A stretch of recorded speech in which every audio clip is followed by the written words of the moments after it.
Welcome to On the Prowl. I'm your host, Joshua Perkins, and with me today is the coach of the Destrehan Wildcats, Coach Stephen Robichaux. Thanks for being here today, Coach. Thanks, Josh. Appreciate it. Coming up on today's show, Coach Robichaux will break down last week's game against the East St. John Wildcats, and later we'll take a look at the current playoff bracket. So, Coach, you won the game 68-14. How did you pull off the win? Well, I thought we had a great effort by our kids. Offensively, defensively, special teams. Everybody got in the act, and just a total great team win for us. We kind of looked at what was going on from the first game and kind of made some adjustments. Our offense coordinator, Coach Bourne, did a great job of adjusting to what they did to us the first game, and we got a lot of guys open, and Marquise got the ball to our playmakers, so I thought that was important. We ran the ball well, we threw the ball well, we caught the ball well, and we played good defense. Coach Lance Leday and defensive staff did a tremendous job of kind of containing Xavier Lewis. He did get hurt in the game, but we could, we still provided a lot of pressure on him and kind of made them make some mistakes. So I thought it was a total effort by our team. I was so proud of our coaching staff and our kids on the way they played, and just fortunate enough to still be playing in the playoffs. How did already playing the Wildcats this year help? I think it helped us. We kind of saw that they were going to play us in man coverage, and we did some things to be able to protect better and try to get some guys open in the secondary, and that was evident by the 3 long passes, one to Kurt Merritt, one to John Williams, and one to Alfred Smith. So we were able to make some big plays on them because of the defense that they were running against us, and I think that helped us. But just our kids' attitude about going, playing them, they knew that they kind of gave us a tough game the first half of the first game, so we knew what to expect. Our kids had an extremely great week of practice. They prepared well, and I thought it showed Friday night.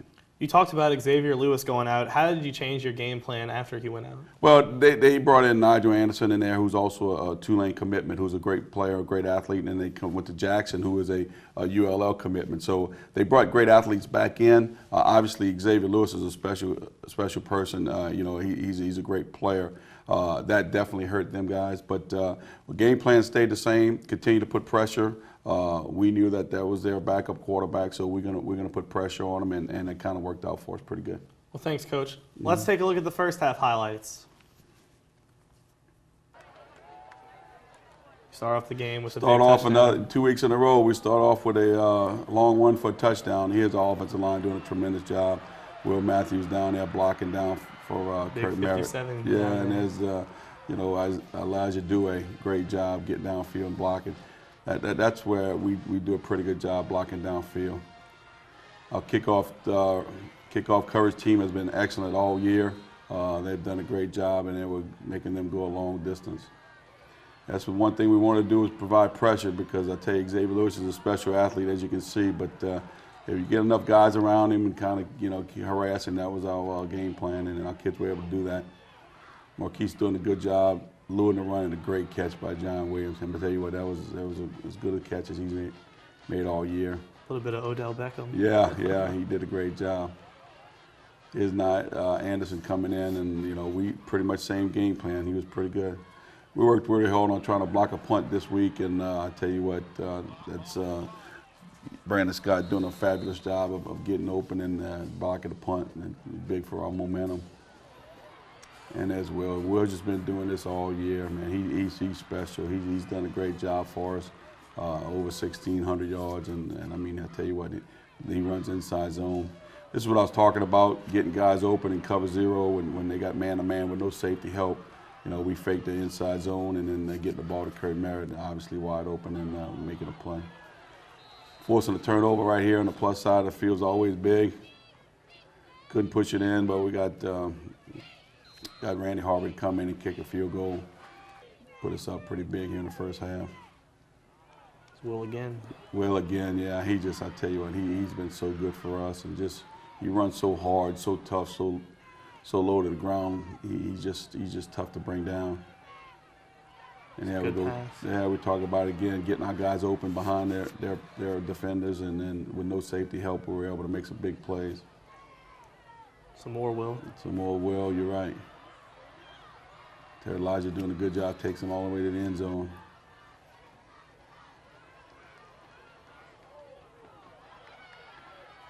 Like a busted play for them, and there's Brandon Scott there to take advantage of it, get the big interception, and stops one of their drives. Cohen Grenier coming in, gets a good pass here to Kurt. And you can see you're not going to tackle him with just barely hitting him. You know, he's a load to bring down. Well, he almost broke that one. He did. But there's Kyle Williams, 66 downfield, making blocks. Alan Pittman, who's leading the team in probably area and sacks. He just does a tremendous job defensively. He was our defensive MVP in our district, so he just does a great job rushing the pass, and you saw right there with a big sack right there.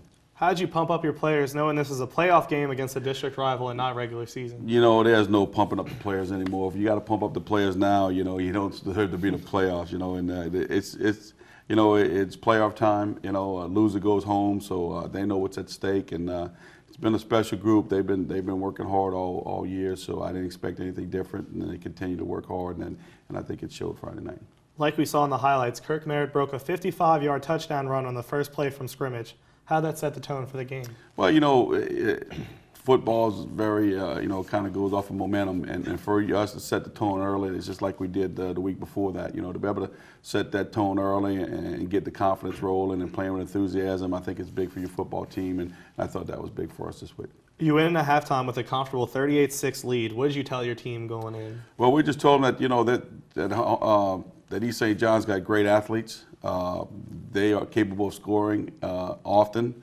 That we had to come out with the same fire that we played with in the first half, and we did that. You know, I thought that was key for us to do that because you know, they're a big play offense. If you allow them to make the big plays and score, they can score quickly. So we just said we just got to come out in the second half, settle down, continue doing what we're doing, and then hopefully things will work out for us. Thanks, Coach. Let's take a look at the second half highlights. It's always important to start off pretty quickly, and there we go. Caught him in cover 0 again, and that's a great pass to John Williams right there. Marquise did a tremendous job getting him the ball.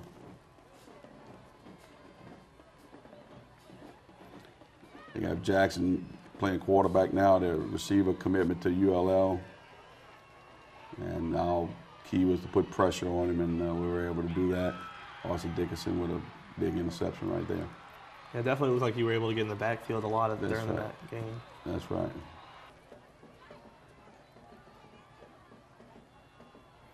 Nice touch. Great concentration right here on this pass. The guy held him and then still followed it through and made a great job. It's a great pass, too. Yes. Sky kick, we're very far. Like I said, special teams, we had a block punt, then we get a big fumble recovery right here, so special teams were big for us. At this point now, it's the second series in the third quarter. We just got a lot of young guys in there, and I was really excited to see these guys come out and play. They played a quarter and almost a half and did a tremendous job of playing defense and continue to working hard and having success. Strong running. This Karan Taylor, who would be starting for a lot of teams. You know, we just fortunate to have Will and Kurt Merritt, but I tell you, Karan, Jarrell Clay, and the guy Chad Serrano are some real good running backs that any other year would probably be starting for us. Here's our defense coming through, and we strip the ball right here. And just a great Caleb Brown just staying busy, and then all of a sudden it ends up being a touchdown. Probably should have put him at running back. Yeah, I'm telling you, he did a great job, and I'm just so happy for the kid. The kid works hard all the time and comes out and does a good job. Matt Young with a great job right here, finishing up by Corian Webb. A lot of our young guys coming out making big plays, and I always get excited to see that. Those guys work so hard. They do a tremendous job getting the ones ready every week and on scout teams, and to be able to see them guys go out and play and have fun was really special. So I was excited to see that.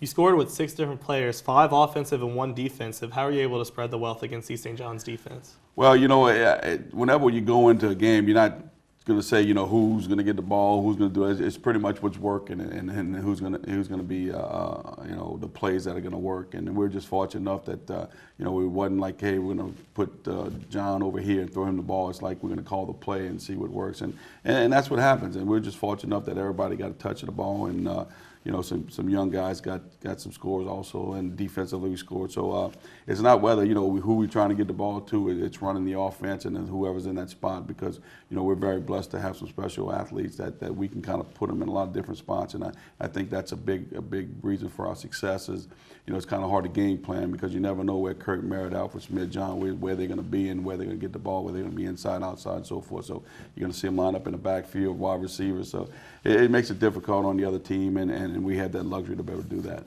You were able to get some young players in the game, which doesn't normally happen in the playoffs. How is that going to help going into the rest of the postseason?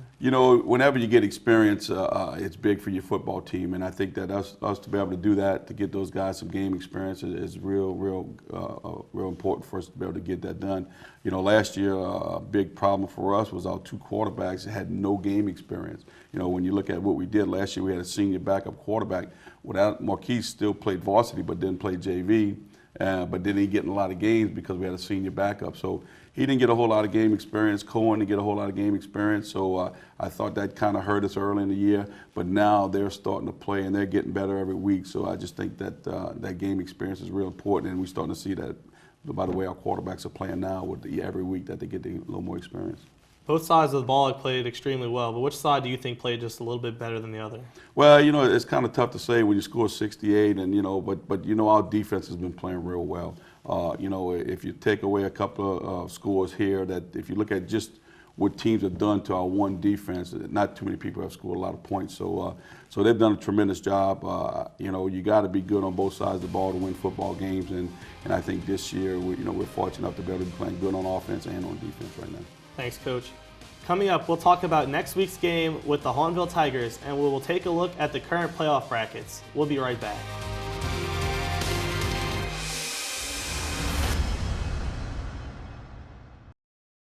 The hotel, restaurant, and tourism class of the Satellite Center will be hosting a Wetlands Réveillon Gala event on Sunday, December 14, 2014. The gala will include a silent auction featuring artwork from local artists, restaurant, travel and tourism, outdoor, and family packages. The gala will feature music provided by Jake Smith, and food will be provided by the Culinary Arts class of the Satellite Center.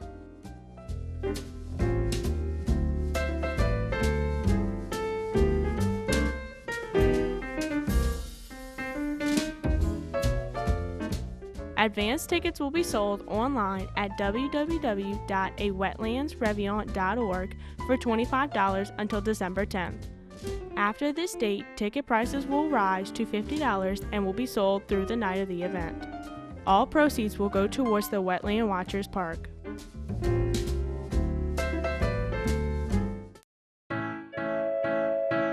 This year we are having a toy and food drive at the United Way of St. Charles office. We'll be collecting new unopened toys as well as non-perishable food items, canned good items to distribute during the holiday season this year.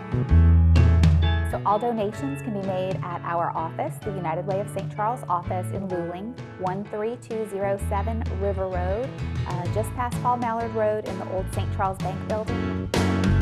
If someone would like more information about the toy and food drive this year, they can call the United Way office at 985-331-9063.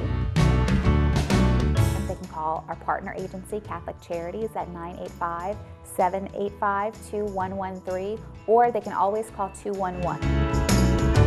So we're asking that all donations be brought to our office by December the 10th.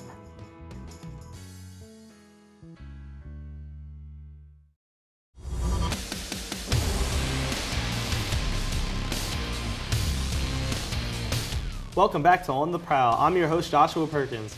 Before we discuss next week's game against the Hahnville Tigers, let's take a look at the current playoff bracket.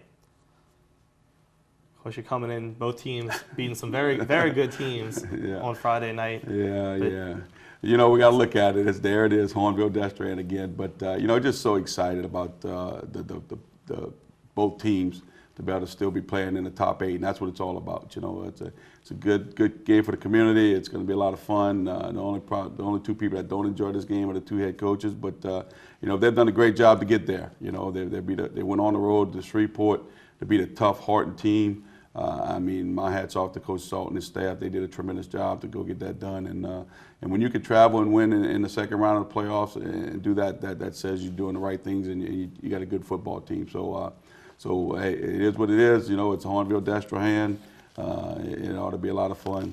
So we'll see what happens Friday night. And it's a big game, but there's another game looming. Whichever team wins, they have to either play Byrd or West Monroe, and those are some pretty good football teams. Well, they all good now, Josh. You know, it's the top 8 in the state. You know, and anybody, you saw what happened with the number 1 Ponchatoula, number 2 Ponchatoula that went down to Acadiana, who had a kind of a mid-season lull there, but they're playing real well. It's who's playing well now, and that's the guy that's going to keep going in the playoffs. So that's the only thing you can do is hope your team continues to play well. Let's talk about this week's matchup with Hahnville.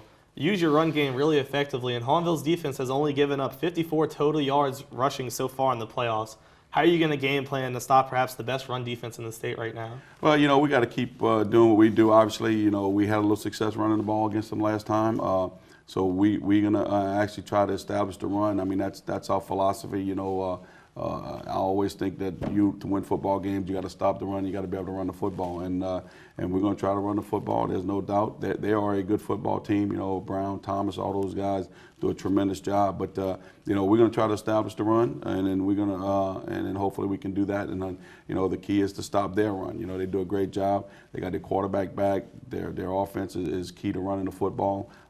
So they do a good job. They're a lot better football team than when we played them because of the quarterback situation. So you know, we got to get ready to play. You know, it's not really Hahnville Destrehan. It's who you play next in the playoffs right now. So I mean, our kids are focused, and we'll see how that works out for us.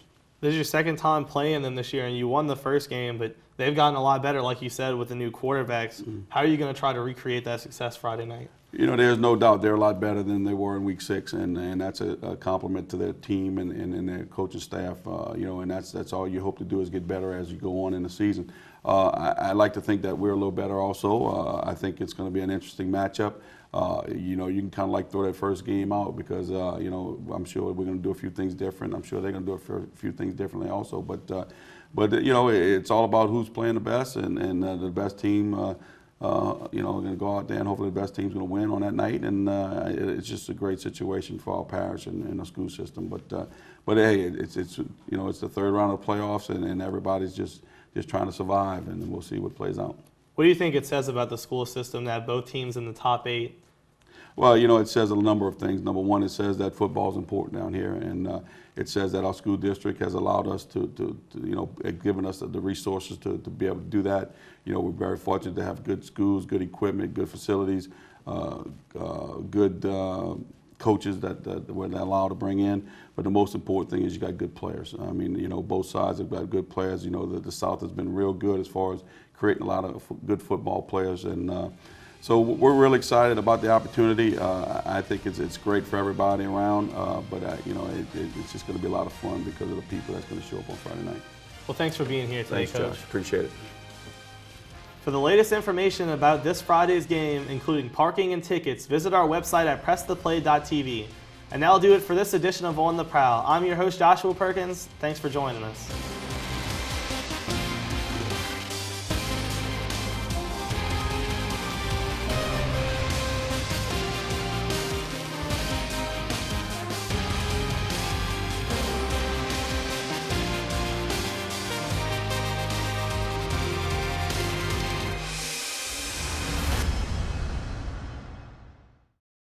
A Wetlands Revion, a gala event supporting the Wetland Watchers Park.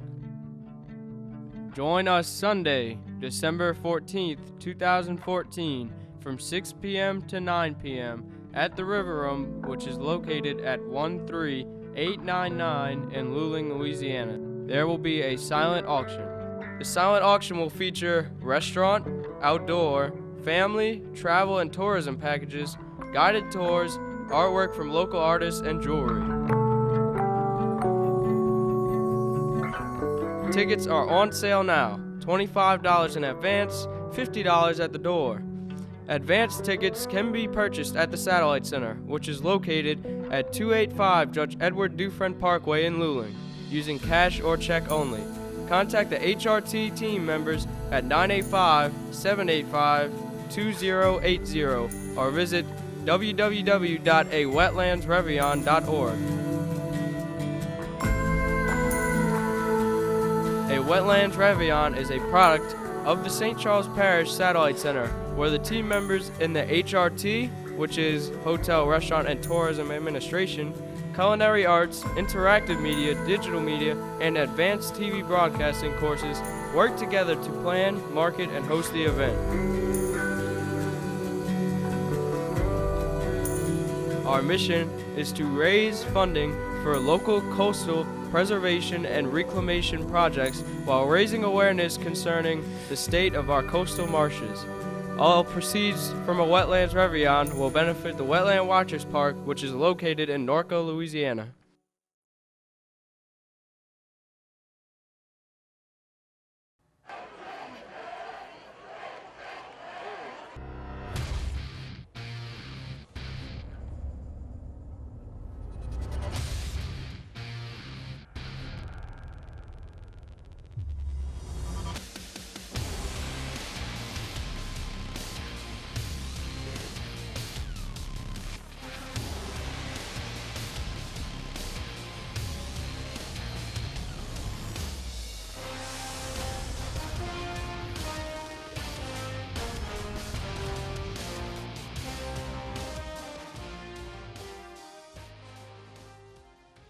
Hello and welcome to On the Prowl. I'm your host, John Benton, and with me today is the coach of the Hahnville Tigers, Coach Nick Salter-Formaggio.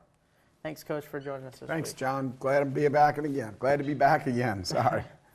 Coming up on today's show, Coach Salt will break down last week's game against the Houghton Buccaneers, and we'll talk about the current district playoffs. Congratulations on your win, Coach. Thanks, John. A hard-fought, long ride, cold night, but glad to get it done. How proud are you of your team for making the 5-hour trip to Houghton and knocking off the 5th-ranked Buccaneers? Oh, outstanding. I'm very, very proud of them. It wasn't a surprise to us. I think it's a surprise to a lot of other people that were still playing, but it wasn't a surprise to Hahnville and the Hahnville football team. I knew we would be here. How difficult was it to knock off a team in northern Louisiana that you really knew not much about? Well, the big thing was just handling the environment. We had never been to that stadium before, and I know I had never been there. Most of our players had, probably all of them had never been there. Right. So once we got through the bus ride and got to the stadium and kind of, settled down and got in our usual Friday night routine, we walked out in the field early, and I let them just feel the atmosphere. I knew we were going to be all right because the kids were really relaxed, and we played very, very hard. I expected us to. So we handled it the way I thought it would be handled. All right, well, let's take a look at the first half highlights. We got the ball right off the bat. Mike makes a great run in here. We kind of got our veer game going. It was really wet. The field was very, very soggy. But it held up fairly well until, about the middle of the first quarter, and then we started losing our footing. But early on, we were able to do things like that fantastic catch by Brandon Singleton off an Austin Perrin throw. And, we come right back. They get a touchdown on us, and Ricky is able to set us up on a scoring drive with a great kickoff return. And it was about this point in the game you could see the field starting to get a little bit choppy. Mm-hmm. And we were struggling a little bit early on. We were driving the ball, but we weren't finishing drives for whatever, which is unusual for us because we usually complete what we start offensively. But again, we were going to the big weapons. It's a state playoff, so Mike Neal or Brandon Singleton on a slant route, and it allowed us to get the ball down. But again, we didn't score, so we were still down 7-0. Playing a great defensive football game. Our kicking game, Aaron Bourgeois, who's our punter, did a great job of punting him down deep a couple of times. So you can see here getting it on the one. Yeah, he kept the field long for us, which was huge because they had some really good players. We get a turnover here. Jai Knight gets a fumble recovery after Eric Gilmore forces the fumble. And kind of gives us a little bit of push, a little bit of momentum. And Devontae Craven makes a nice cut on a power run. And we drive the ball down, and Mike gets a quarterback keeper into the end zone to tie the score, which was, the halftime score was 7-7. And then really it just became a defensive battle after that, And a lot of it, I think, really had to do with how wet it was. It rained intermittently during the game.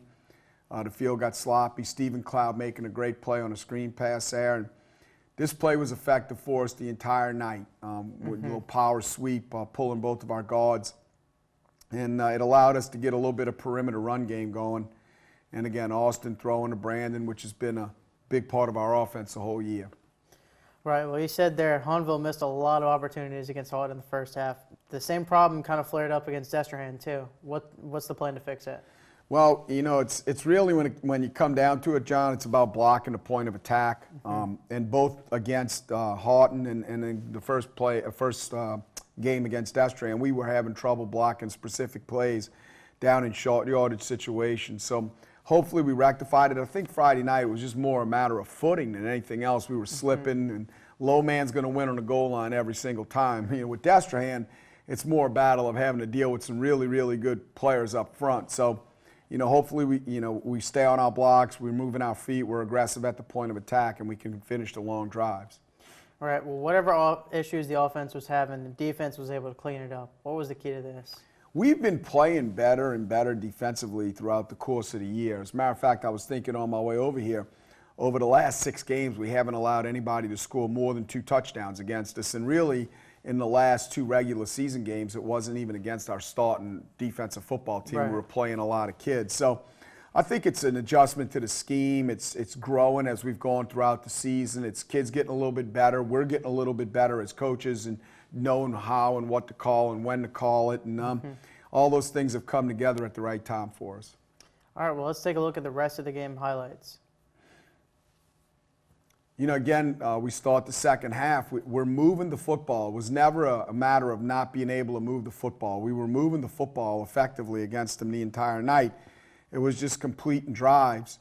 And again, when you get in a defensive game like we were in the second half, one play by one player can make all the difference in the world. Here, we're kind of running the same plays inside the counters, the inside veer game.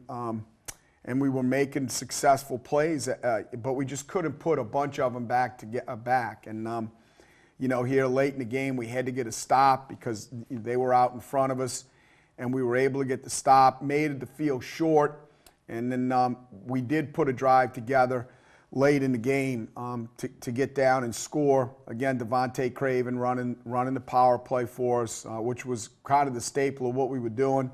Norquell Flowers running the same play, just bounces it outside, gets us down inside the 10-yard line. And then we're going to get Mike on the counter again to Norquell, and he's going to drive and battle it down inside the 1-yard line. And then we're going to score right after this. And if we can get up off the pile, it's like they're staying down there forever to see if he got in or not, and he did.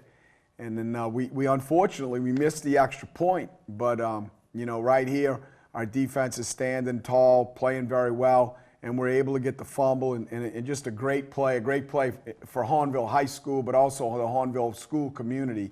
And, you know, we get the touchdown. We go for 2. We hit Brandon Singleton for 2. Now we're up a touchdown with under 3 minutes to go.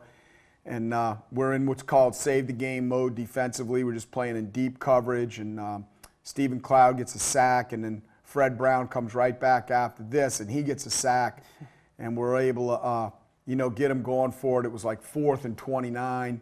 We stop him, and then we took a knee on first down, but then scored on second to put the game completely out of reach at 28-14. And then we get an interception right at the end by Jamonte Williams, and, you know, he falls down, and you get in the game. Yeah, that's pretty much it right there. And best formation in football, and victory kneel down at the end, and you know, we're in the Thanksgiving week practicing in the state quarterfinals. Well, after seeing them pull out this victory late, how comfortable are you with Hahnville's ability to win close games? We've been in it all year, John. I mean, even through the first 5 weeks of the season, when it was, you know, we came out of the first half of the year with a 2-3 record. It wasn't that we weren't playing well. You know, we were playing well. We played some really, really good football team. Matter of fact, a bunch of them are still playing, as are we. So I think more than anything, it prepared us to get to where we were, which is to win the close games, have confidence in yourself throughout the entire part of a ball game, and just let the ebb and flow of the game take place. And then when it's your moment to seize the opportunity, go ahead and do it. And that's what we've been good enough to do over the last bunch of weeks. Well, as you saw there, of course, it was Peyton Robert, the junior, who returned the game-winning fumble. How impressed are you with the contributions made by Robert and the rest of the defensive underclassmen? Oh, it's been outstanding. You know, I made the comment a little earlier, you know, people are surprised that we're here. But, you know, when you're playing with young guys who are talented, and I kept telling them, this isn't about next year. We're not worried about next year. We're worried about this year right now. Get better this year because you're plenty talented enough to keep playing. And I think as they bought into that message and understood that they were talented and let the fact that we're all playing a lot of juniors and a lot of sophomores on our defense, as well as our offense, heck, we start a freshman on our offensive line, that, you know, they took that and said, you know what, let's be good now. We're going to be good right now. Let's not wait till next year. So it kind of all meshed and gelled, and, you know, we're playing very well, and I expect them to play well the rest of the year. What stat impressed you the most? Limiting Houghton's rushing game to 64 yards or picking off senior quarterback Will Haynes twice? Well, I think controlling Haynes was the big part because he's a major prospect, major college prospect. He's the guy that they tabbed as Superman. You know, he was their Superman. So we knew we had to control him. And again, you know, we expect to play good run defense. It's kind of what we've built our defense around. But when you're playing a special player like that, to be able to control him the way we did, we think we have an opportunity every week now. Well, Hahnville may have stopped Houghton's running game, but the Buccaneers sure didn't stop the Tigers' running backs. The Tigers galloped to the tune of 278 yards. What's the key to continuing the success against a stingy Destrehan defense? Well, again, you have to block the point of attack, you know, and Destrehan defensively they play a lot of seniors, they play a lot of quality players. They have Division I college prospects everywhere. Our defensive MVP in our district is a Destrehan Wildcat. So we know what we have to do. We know we're playing a very, very good opponent, but, you know, we feel like we're a good opponent. And it's like we talked about at practice yesterday and at practice again today. When there's only 8 of you left, everybody's good. You know, you're not going to walk into anybody that's not going to be good. So we just, you know, football is a simple game. It really is. You have to block better than your opponent. You have to tackle better than your opponent. If you can do that, you're going to win. If you can't, you don't deserve to win. Right. Well, thanks, Coach. Coming up, we'll talk about next week's game with the Destrehan Wildcats, and we'll talk about the playoff brackets. We'll be right back.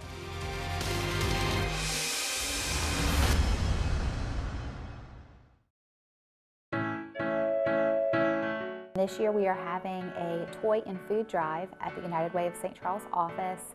We'll be collecting new unopened toys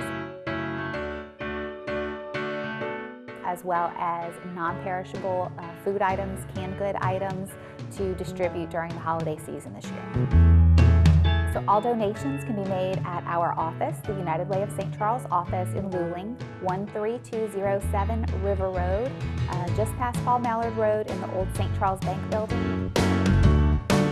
If someone would like more information about the toy and food drive this year, they can call the United Way office at 985-331-9063. They can call our partner agency, Catholic Charities, at 985-785-2113, or they can always call 211. So we're asking that all donations be brought to our office by December the 10th.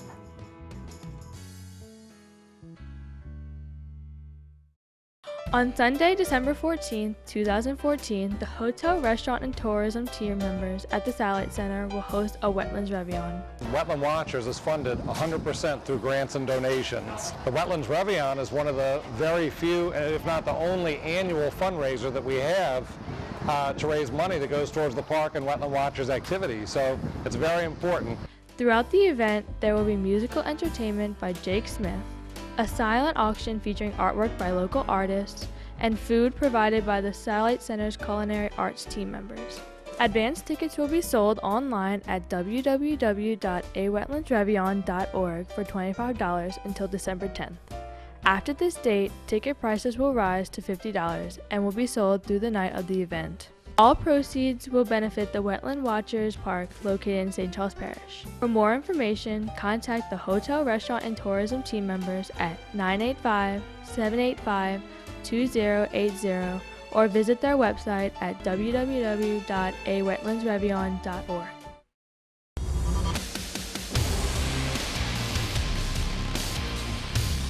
Welcome back to On the Prowl. I'm your host, John Benton. In a minute, we'll talk about next week's game against the Destrehan Wildcats. But first, let's take a look at the playoff bracket and where Hahnville stands.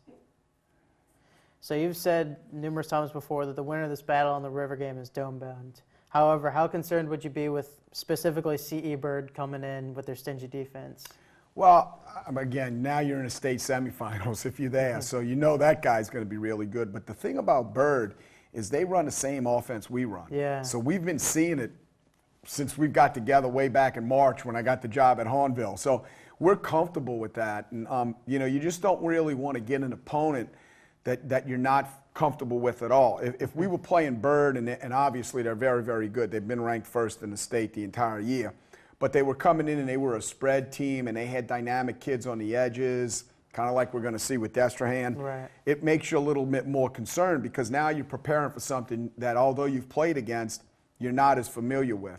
But to play Bird, and I believe I'm correct in saying no matter what, we would be the home team. You are. No matter who wins, Bird or West Monroe.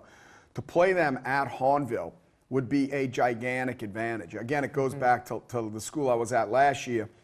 It was such a gigantic advantage for us to play Neville in the semifinals at home, at East Jefferson. And, you know, I really believe that went a long way in us winning that game and getting to the state championship game. So being at home, you know, for us it would be astronomical. I think, you know, either team that comes out of our game Friday night, I think we hold a little bit of an advantage. Mm-hmm. Well, as good as the run defense was last week, it'll have to face Will Matthews and Kirk Merritt this week.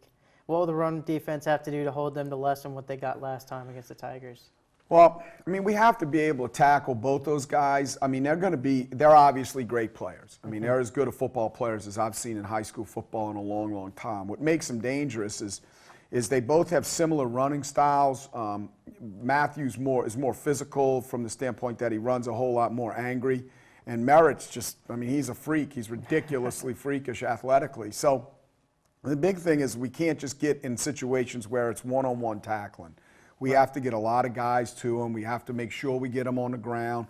We have to make sure that we attack them as aggressively as they're going to attack us. Because like I said, both of them run angry. Both of them put that helmet down. They're going to accelerate the feet on contact. And so we have to match their intensity with our intensity. And if we can do that, we'll be okay. You know, we have good players on our side of the ball. So we have to have the Fred Browns and Dwayne Thomases and the Jai Knights and the Peyton Roberts. Those guys have to play at a very, very high level.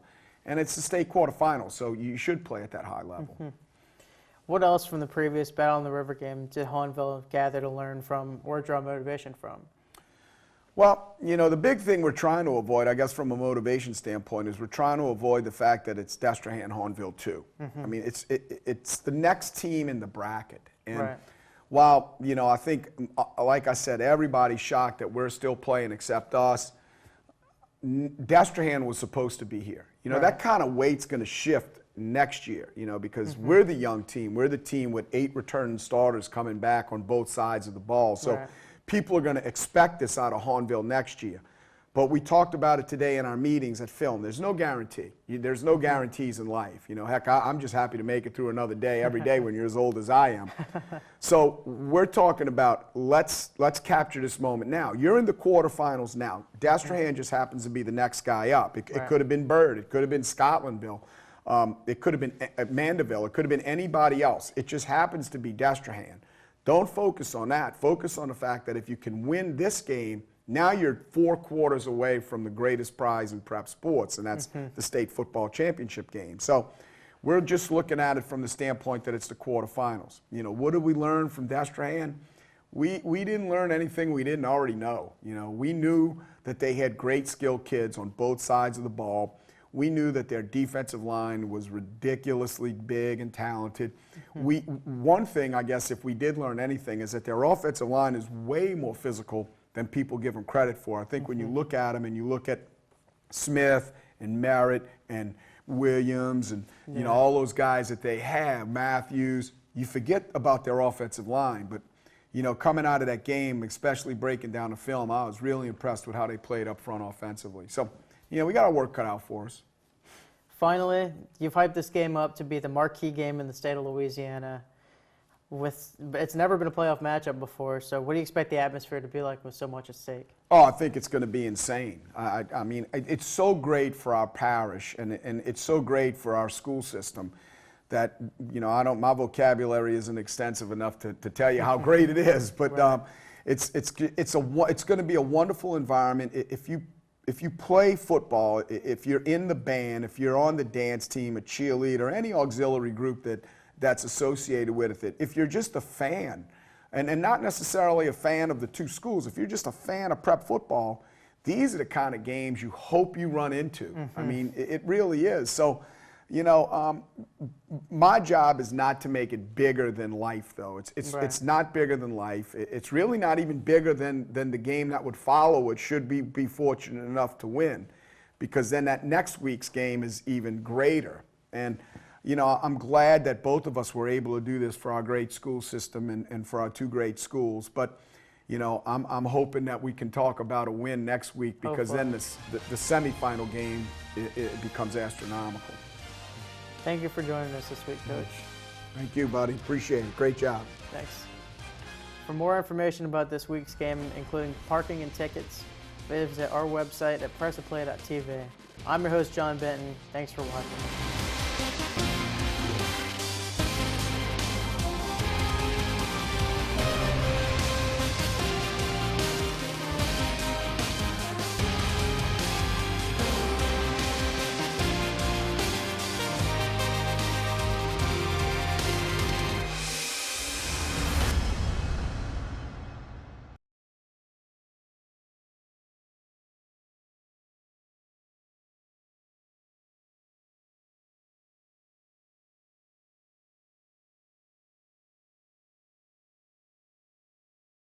The biggest game of the prep football year is here in Destrehan, Louisiana, when Destrehan High School faces off against their rival, the Hahnville High School Tigers, in the biggest rivalry game in the state. And to enhance this rivalry is played in the quarterfinals of the LHSAA 5A state playoffs. And we are here on this beautiful night in a full stadium, and with me is my buddy Tate Roussel to help me commentate through this pregame show. We have a great pregame show for y'all planned tonight.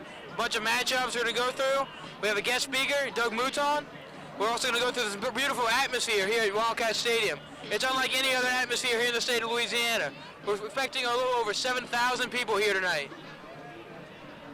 And that is right, Tate, and we're looking at a beautiful night, 55 degrees, clear skies, a 10 miles an hour wind out of the southwest, and we're looking for kickoff time at 7 o'clock. But first, let's take a look at the first battle on the river game played this year back in week 5.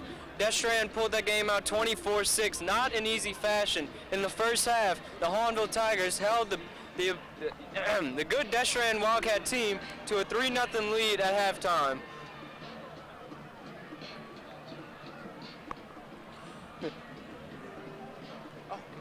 Our first matchup is going to be Will Matthews, a very powerful, hard, downhill runner who's not afraid to take on any defender. Definitely one to watch for this matchup. A huge impact player for the last game. All right, go. All right.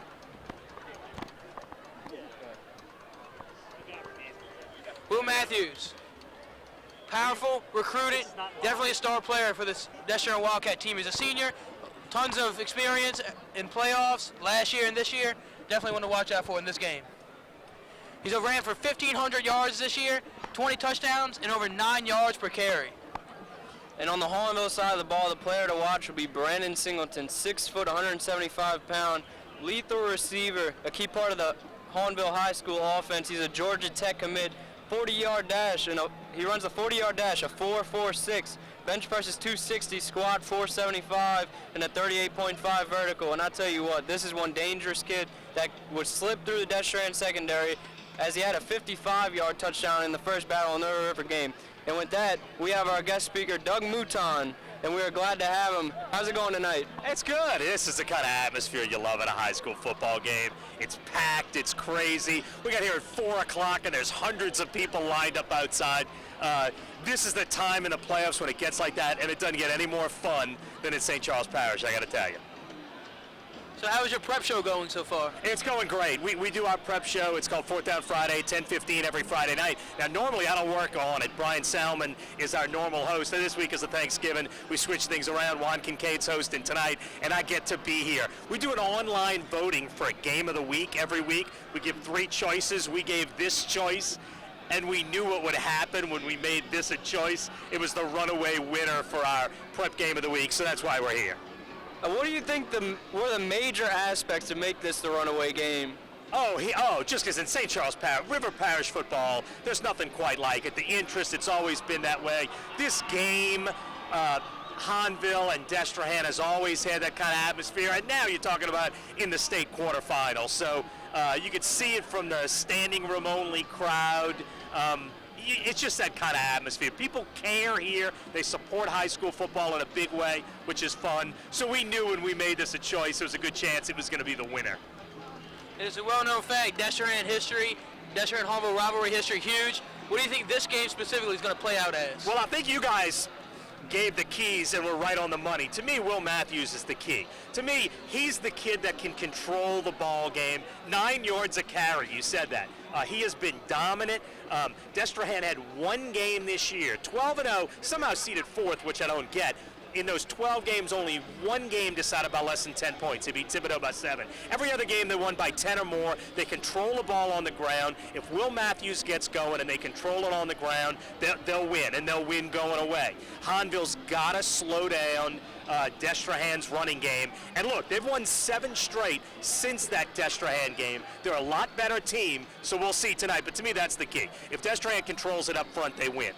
That's a great prediction right there. Let's take a look at Hahnville's keys to the game.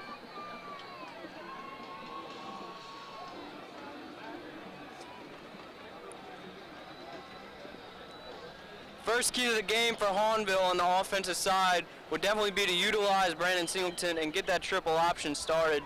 On the defensive side of the ball, they need to contain Will Matthews and definitely contain that powerhouse known as the Destrehan offense with the Marquise Darrensburg, the John Williams, the Alfred Smith. You can name 50 athletes on that team, basically. A team of 73, you can name about 50 of them, all D1 recruits, and that's going to be Hahnville's keys to stopping this game and winning this game. On the opposite side of the ball, let's look at Destrehan High School's keys to this matchup. Definitely want to get Will Matthews going and Kirk Merritt. High recruited, very athletic, very powerful, very strong, and very fast. But one key for them is clutch. Both are very clutch players. As we saw, Kirk Merritt in the first battle over had a huge play, a game-sealing touchdown. Look for him to be clutch tonight as well. Destrehan cannot turn the ball over this game either. There's been games this year where they've had trouble holding on to the ball. Turnovers lead to a loss and get eliminated from the playoffs, and Destrehan does not want that.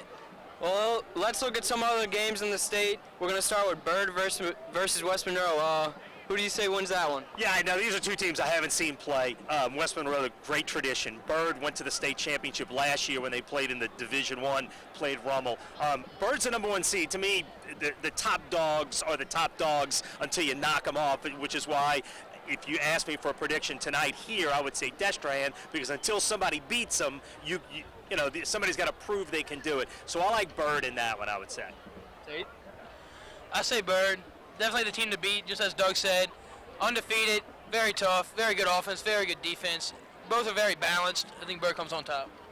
All right, now let's take a look at Scotlandville versus Zachary. Who comes out of that one? Yeah, I like Zachary in that one. Zachary's the 3rd seed. They say in Zachary, just like they said in Ponchatoula, maybe the greatest team ever in Zachary, or one of the best teams ever. Zachary is terrific. They're on the bottom side of the bracket, away from the Hahnville-Destrehan side. That one I find interesting, but I like Zachary over Scotlandville. Scotlandville surprised some people to get to the Final 8. Tate? Scotlandville has definitely made an impact and made their colors shown in this playoff, but I see Zachary running away with the victory. All right, perhaps one of the other bigger games in the bracket, Mandeville versus Acadiana, a game much looked forward to. Acadiana with a big surprise last week. just beaten Ponchatoula, number 2 ranked, that a lot of people thought would make it to the state championships. So how do you think this Mandeville-Acadiana game will play out? Acadiana's a defending state champs, and there's no way to minimize what it means for a 17 or an 18-year-old kid who has been there before. And you can see that with Acadiana. They took care of Ponchatoula, and that was a terrific Ponchatoula team. But I got to tell you, I like Mandeville. Mandeville has gotten grossly better during the course of the season, much like Hahnville. They have a better matchup. I think Acadiana is much more beatable than Destrehan. Mandeville got a good matchup. They get it at home. I like Mandeville. Mandeville's star is a kid named Parker Ogeron. Ed Ogeron, Parker's dad, was the head coach at Ole Miss, head coach at Southern Cal. He plays quarterback, wide out. He has had a tremendous season. I think he's the difference in the game. I like Mandeville in what would be an upset at home. All right, Tate, what do you feel about that game? I have to disagree with Doug, and I think Acadiana is going to come out on top of that one. They just have a very dynamic offense this year, a lot of experience, as you saw last year. Acadiana on top of that one. I'd have to agree with you on that one, Tate. And the prediction we've all been looking for, the big game we came to see, Destrehan against Hahnville. And I'm going to go first with this prediction. I can't see Hahnville overcoming this one. They are a great team, great coach team, good athletes. But Destrehan, I personally think, is just the better team tonight.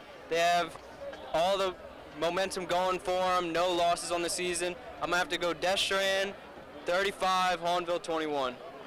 Yeah, you know what? I never thought of a score, and I kind of gave it away before. A team that's unbeaten, a team that no one's been close to, a team that won the first matchup by 18. Until Hahnville proves they can beat them, I go Destrehan. To me, they've earned that respect at this point in the season when they're 12-0. So I like Destrehan tonight. I'd say I like Destrehan by maybe 10 or 13 right now.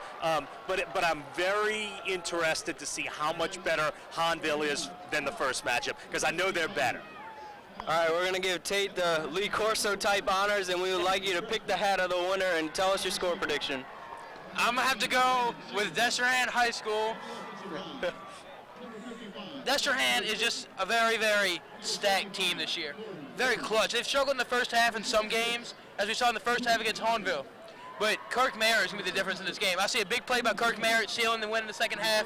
35-14, we'll fight Wildcats. Very good prediction right there, Tate. And as we see, they're announcing the rosters right now. And thank you, Doug, for joining us today. Yeah, it's an honor to have you. Appreciate it.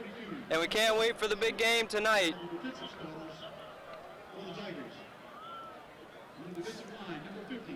And now, we'll talk about maybe some a history lesson here. The last time these two rivals met up in the playoffs, guess the year? 1972 at the old Destrehan Wildcats Stadium. A tie, 0-0, but Hahnville takes the win with 13 first downs compared to Destrehan's 2 first downs. Because back then, they did not play an overtime match. And tonight, we have another guest speaker, the ex-Baltimore Raven, Super Bowl champion, ex-Destrehan High School alumni, Miami University alumni, Ed Reed. It's a long list of accomplishments right there. How they win a game off of first downs, man? I don't know. What was those rules back then, Yeah, right? good thing they changed them. Right. How's it going, man? How's it going? How do you think this game's gonna play out? Destrehan going to win. You know what I mean? It might start off a little close at first, but you know, I think at the end of the day, we'll prevail, man, to get this win.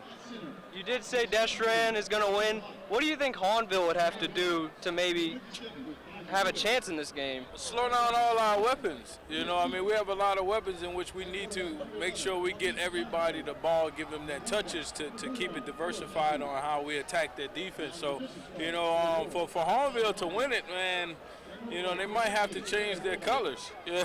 You know, so I don't know, man. I'm sure Hahnville has been preparing well. Hahnville always prepared well. Hahnville always played us tough, always beat us when I was in school.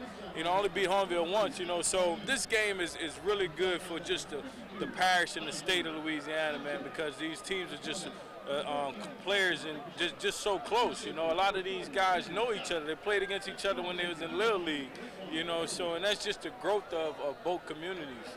Well, it has been said that the winner of this game is the favorite to go to the Superdome this year. Do you agree with that? I do, but you only got to focus on this one game, and you still have next week, so you have to focus on this game, and then everything else will pan out from there. We could look back weeks later and said that game was the difference in which team would have came out and won going to the championship. Do you remember any memorable moments back when you were at Destrehan playing against Hahnville? One memorable moment that sticks out? I remember my senior year when we went to Hahnville and we got the win, and that was after we won district and everything, man. So that was leading up to winning district. The team that won that game, we felt like was going to win district, and that was it, man. I mean, to beat Hahnville that year outside of my freshman year, was memorable because Hahnville was just running the table on us. I just saw Kendall Joseph, who I remember playing against, man. And then last time Hahnville and Destrehan played, I pulled up in the car and I bumped into him, and it's crazy that the same thing happened. So, hopefully the same thing happened as it did last time. Well, we're just going to see. What do you have to say, Tate? We all know, every Destrehan fan knows that you've played in many of high school stadiums throughout your time here at Destrehan, but is there really any other atmosphere that's any better than the Destrehan-Hahnville rivalry? No, not at all, man. If you're looking at the fans that are here right now, we actually need to add some more stands around here, man, because there's a bunch of people. But, I mean, for people tailgating, out here from 2 o'clock or so, man, but, it's just Louisiana. Our football has grown a lot, and we have so many athletes across the country, across the NFL, that come from Louisiana, So this atmosphere here is what Louisiana football is about. It's what football is about in general, So we're just growing it, man. What is your score prediction for the game? Score prediction, man. I'm looking at like 30 to 14, 17, something like that. And who's the difference maker? The difference maker, ooh, man, I'm looking at our quarterback to step up and make some throws, If he does that, man, it might be worse than 30, But, I mean, I like Kurt to have a great game. I love getting that kid the ball, man. So it should be interesting to see what we do tonight. A lot of people, Hahnville fans, have those doubts about the Destrehan passing game.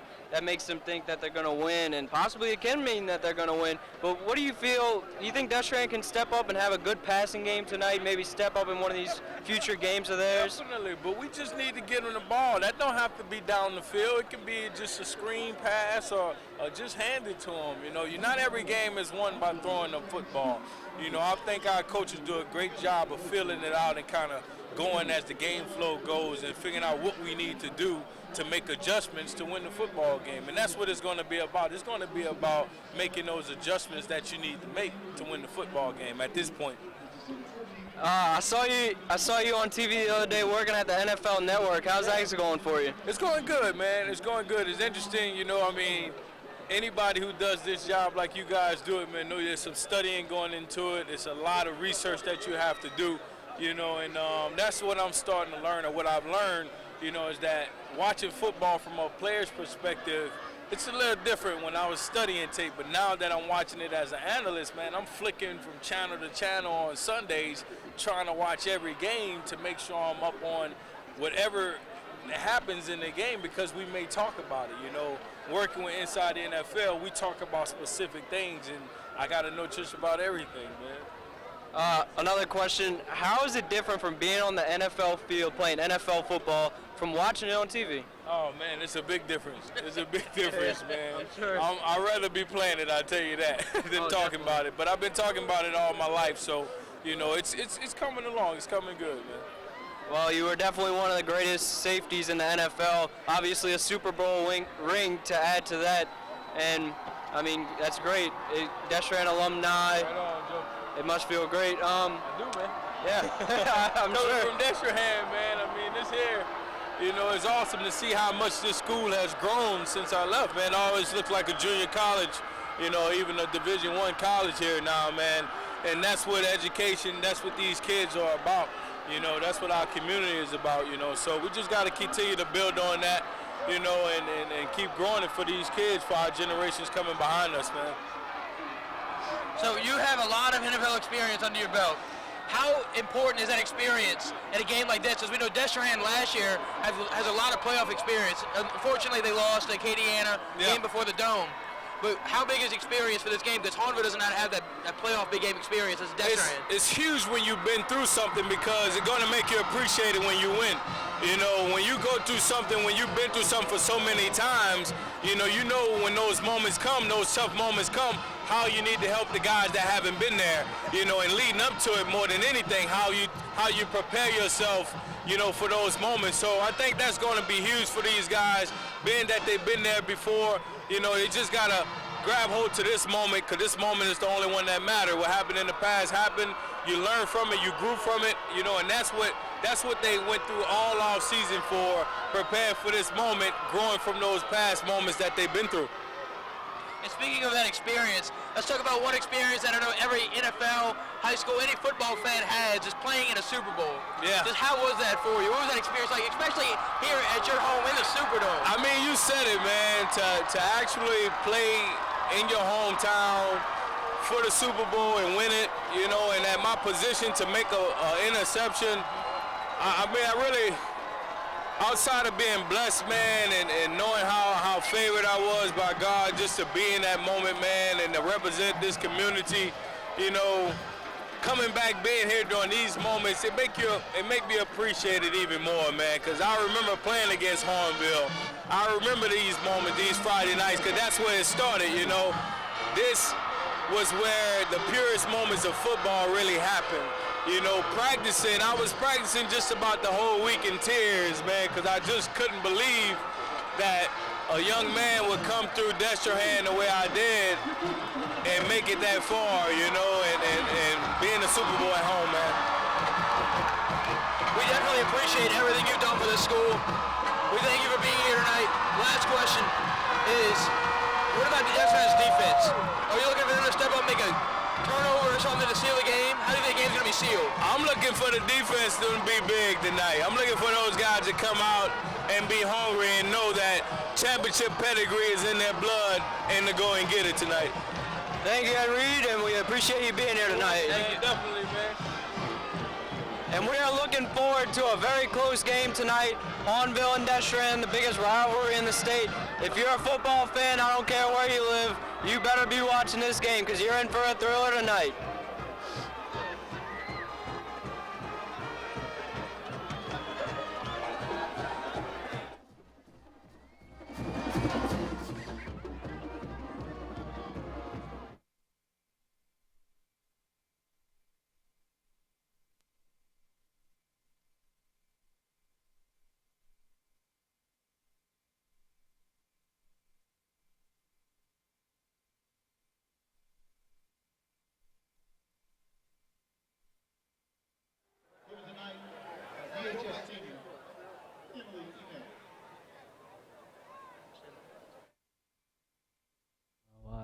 All right, welcome everybody to Express Play Productions at the Satellite Center. It's Battle on the River. We'll be right back.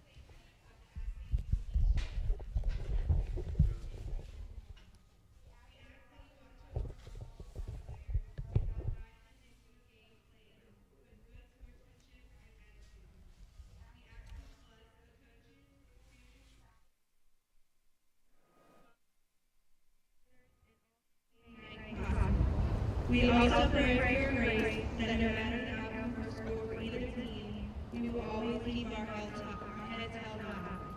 We pray for all those who travel to witness the great battle on the river and for safe travel home. In your name we pray. Amen.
since week 5, Hahnville is dominated the 5A, man. I remember that. Destrehan is dominated at 12-0. Hahnville's 9-3. I can't wait for this. Oh, man, it's going to be a ridiculous game. People have been lined up since about 2 o'clock to probably before that to get into the stadium to root on their side, either the Hahnville Tigers or the Destrehan Wildcats. It's the quarterfinals, of course, so it's a big game in and of itself, but for the residents of St. Charles Parish, it is monumental. Yes, the first time since 1972. Right, you heard the stat. Yeah. For two teams that have been relatively dominant at the top of their class, it's pretty amazing that it's been 42 years since these two teams have played in the playoffs. And I never expected to see this in my lifetime, John. Especially for us and for the rest of the class of 2015 for both these schools to be so lucky as to see a playoff game in your senior year between Hahnville and Destrehan. It's really amazing. Talk about Thanksgiving. I'm pretty thankful for this. Yeah. So what's your prediction, John? My personal prediction is very similar to Joey's. I predict 34-21 Destrehan over Hahnville. I hate to do it, but Destrehan has won 12 games, and they haven't done it by accident. It's very hard for me too, John. But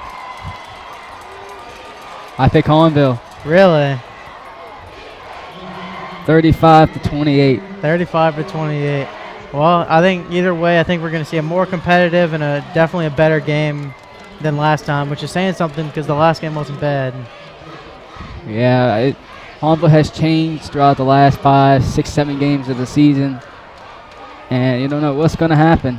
And you see Hahnville's going to kick off, and you out to receive is Alfred Smith, Kurt Merritt, and John Williams. And kicking off for Hahnville, their place kicker, Aaron Bourgeois, the junior. And I would say this is the biggest game ever that has happened at Destrehan High School at Wildcat Stadium. It's pretty hard to think of a bigger one. Of course, this is the quarterfinals. We'll keep you on track with the rest of the games, including the C.E. Bird versus West Monroe game. But this one's going to be caught by John Williams, and he's going to be out of the 25-yard line. So Destrehan will start off with decent field position at the 25-yard line. And of course, behind the brains of these two teams are two championship-winning coaches in high school football. Oh, yeah. For Coach Robichaux, he's a veteran at Destrehan. He came back a couple years ago. He's won championships in 2007 and 2008. Meanwhile, for Coach Nick Salter-Formaggio, the head coach of Hahnville, this is his first year here. Last year with East Jefferson, they won the Class 4A title. So he has a championship pedigree of his own. And it's first down and 10. Marquis Derensberg out as quarterback. Derensberg hands to Will Matthews.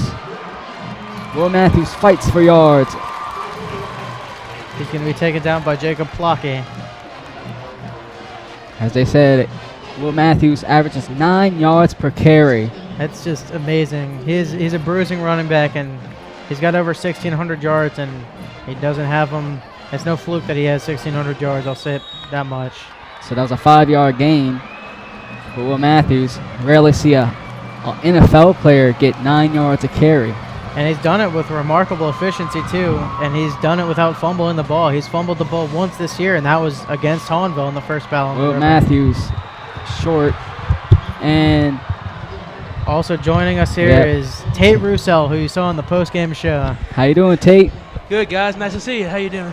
Yep, doing well. It's good atmosphere up here in the press box, man. It was great down there on the field. You could just feel the energy in this game. And that's a one yard loss for Will Matthews.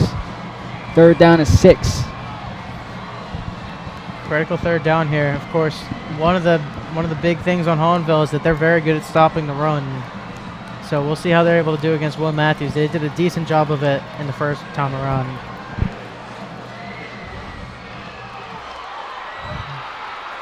That one's going to be very close.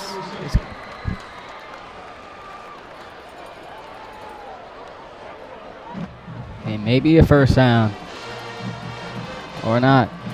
Third play of the game, and we already got a big call. It's going to be very interesting to see how Destrehan approaches this first half, you guys. As you remember last time, Destrehan struggled in the first half. Yeah.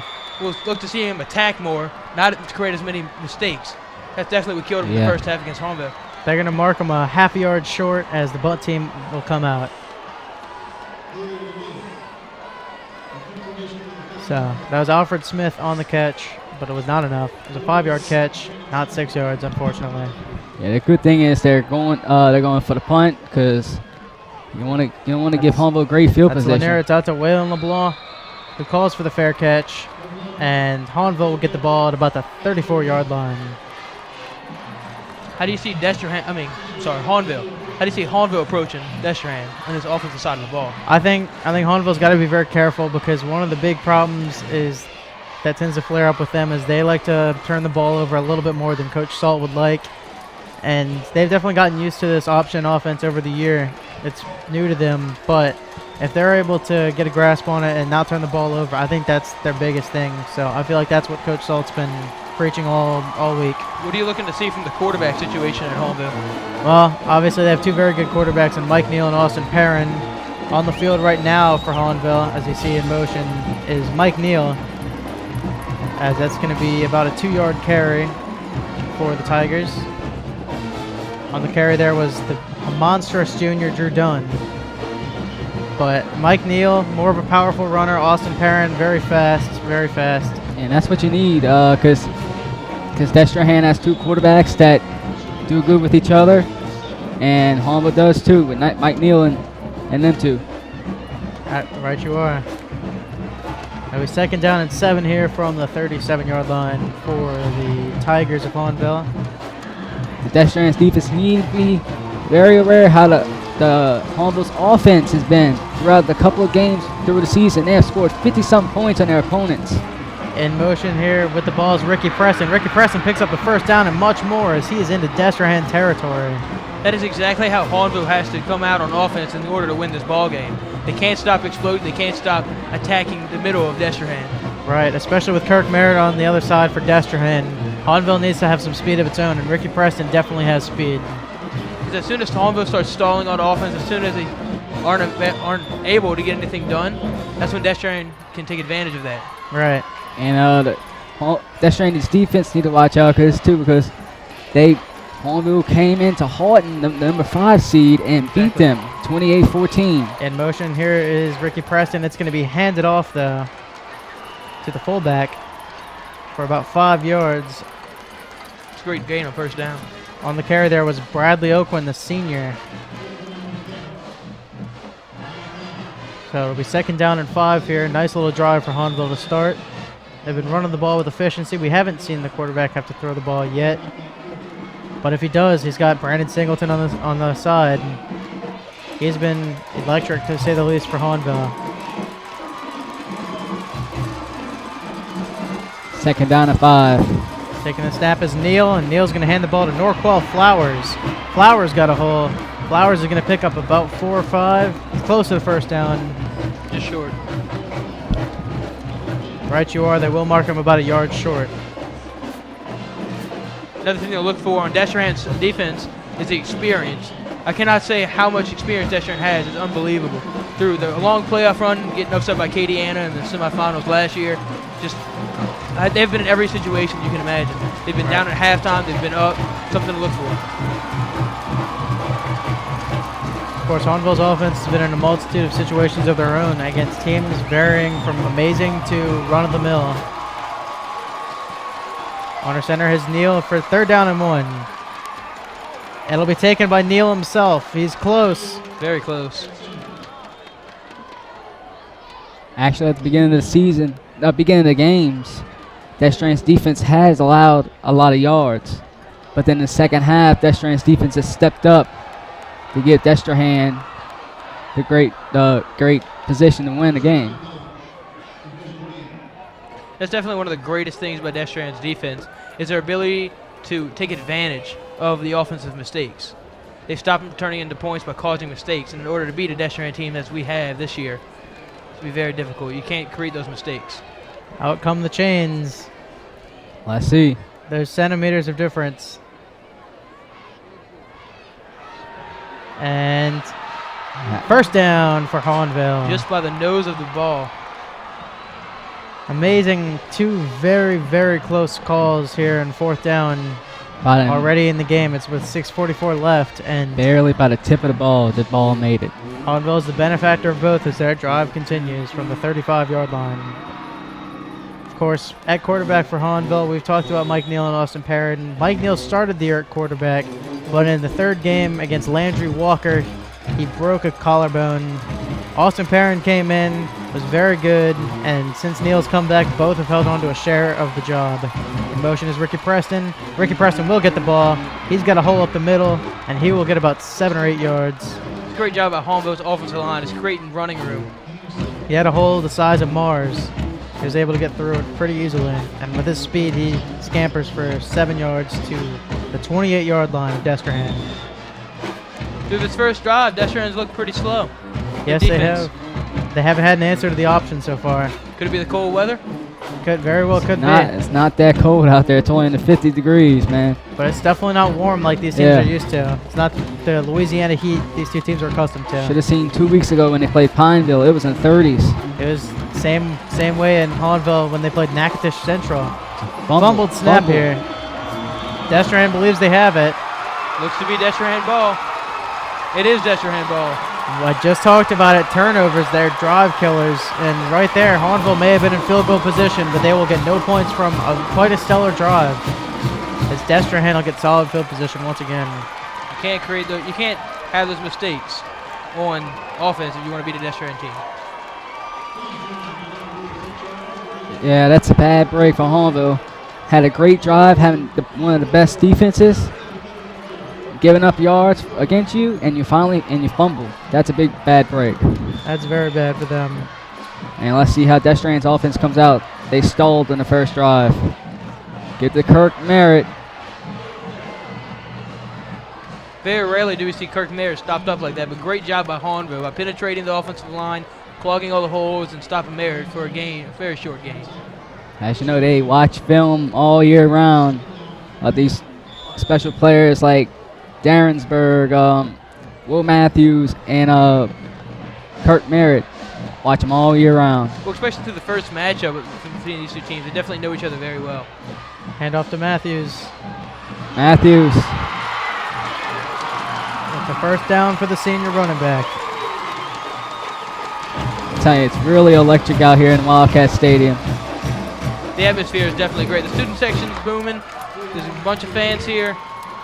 Great atmosphere. No other high school stadium like it on a Friday night. And if y'all don't know, the 12th man, the Destrehan band, is in Philadelphia. And you got a prep band. We have some remnants here of them. Yeah. The alumni band in Destrehan Wildcat Stadium. First down for Destrehan, the 40-yard line. Merritt in motion to snap.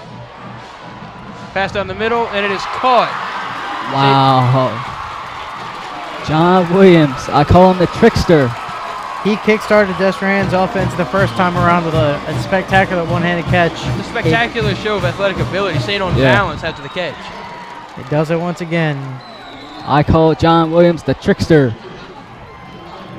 He's going to be potentially the #1 weapon for this Wildcats offense next year. With Merritt, Smith, and Matthews all gone. Matthews will pick up about 6 yards there. As the march to through Hahnville territory continues for Destrehan. They stalled the first drive, but now they're ready now. They're actually pumped up after that fumble. Fans are not happy with this placement. They're giving the ball here at the 41-yard line, and they thought they could have been at the 39 or 38, but they're ruling that Matthews was down earlier than some thought.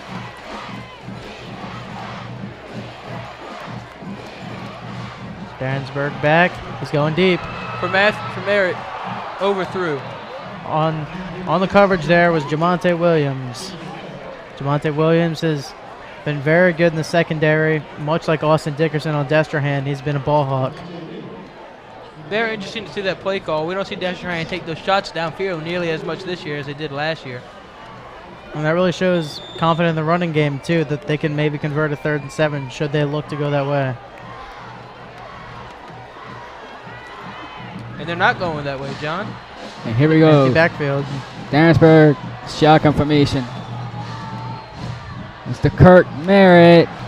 And Kirk Merritt's going to be brought down by a gang of Tigers. Brings up a 4th down for Destrehan. Just an absolutely phenomenal job by the Hahnville defense. Kirk Merritt is a one-of-a-kind player. He burned Hahnville with runs of 90 and 57 yards for touchdowns last time around in this battle on the river. Yeah, they know who he is, so they're ready to contain him. You know, Coach Salt has been game planning to stop that electric young man. They do not want Merritt to beat them a 2nd time around. They'd rather Will Matthews or Alfred Smith or John Williams do it. The punt team is out. Back to return for Hahnville, Waylon LeBlanc and Brandon Singleton. Bailey Lanier out the punt. It's a low snap. He gets it off.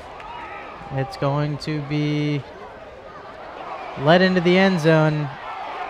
Did Destrehan recover it before it got into the end zone? It appears that they did. It appears that Hahnville is going to have, well, nobody's going to be jealous of their field position. I'll put it that way. Yeah. It was going to go out for a touchback, and a great Destrehan player came in and pushed it right back out. It's going to be marked at about the 3-yard line here for Hahnville. We saw Hahnville come out in the last drive, do a little bit, and then turn the ball over. They definitely can't turn the ball over here. Could possibly lead to Destrehan points, especially in where their ball position. That's how you see Destrehan came out the 2nd drive, almost made a touchdown, but had to punt it away. But don't do that again for Destrehan. And at quarterback is still Mike Neal. Got Drew Dunn in the backfield.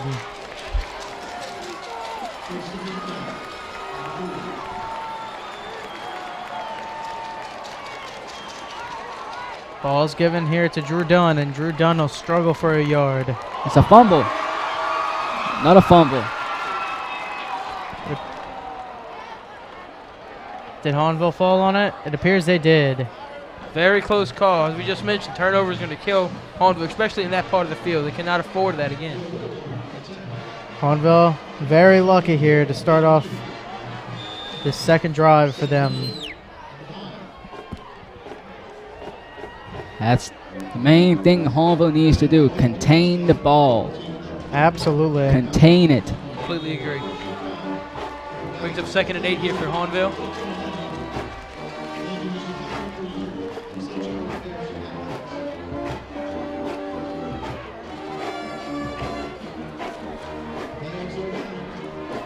And flags are on Hahnville. Pushes them back even more. So that'll reverse whatever Drew Dunn just got them. They'll have the ball at the 2-yard line here on 2nd down. They've really got to get out of the shadow of their own end zone here. Because you know Destrehan will pounce. Get a safety or even more. 2nd and 11 for Hahnville. Mike Neal under center. Devontae Craven and Norquell Flowers in the backfield. It's given to Craven. Craven's got himself a bit of a hole, and Craven is going to rush for a 1st down and more. Definitely. It's a 17-yard rush for the junior as the ball will be spotted at the 19-yard line here. 1st down for Hahnville. Gives them a lot of breathing room to work with now. Yeah. It's huge for them not to be in the shadow of their own end zone. So we'll see what they'll do on this drive. Last drive, they gave Destrehan a heavy dosage of Ricky Preston. We'll see if they turn to the air here. This game has turned out like the last game. 0-0 already. Still in the 1st quarter. Just over a minute and a half left as Ricky Preston's going to once again get the ball, but he's going to be stuffed by the Wildcats. First contact was made by Brandon Scott, the senior safety for Destrehan. He reminds me of Roddy White of the Atlanta Falcons. He's very fast, and like they said, he's interested in him. Include the Nebraska Cornhuskers, the Texas A&M Aggies, and the Florida State Seminoles. All 3 traditional powerhouses in college football. So Ricky Preston's definitely skilled enough to go to any of those 3. Definitely seems to be the Hahnville equivalent of our Destrehan's very own Kirk Merritt. Absolutely, he's a spark plug. But he was bottled up there, much like Kirk Merritt has so far this game.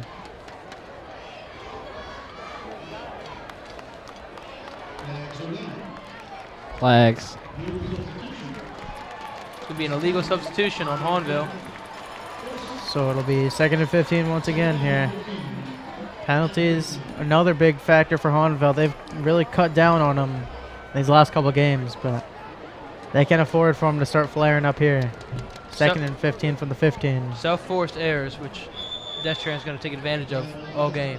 Right, Destrehan is too good of a team to have these mental errors against. Yeah. You got to let them beat you physically on the field. Penalties can end up you with a loss. Mike Neal on the center here. Takes the snap. He's going to take it himself. He's going to fall forward for maybe 2 or 3 yards. Brings up 3rd and long for the Hahnville Hahnville Tigers, I'm sorry. And don't forget to come support Hahnville and Destrehan students from the satellite centers. They work together to host a Wetlands Revillon Gala to benefit the continued construction of the Wetland Watcher Park, Nature Trail, and education initiatives. This event with silent auction items, live entertainment by Jake Smith, and great food is December 14th from 6 p.m. to 9 p.m. at the River Room in Luling. Tickets are $25 in advance and can be purchased online at awetlandsrevillon.org. Again, that's awetlandsrevillon.org.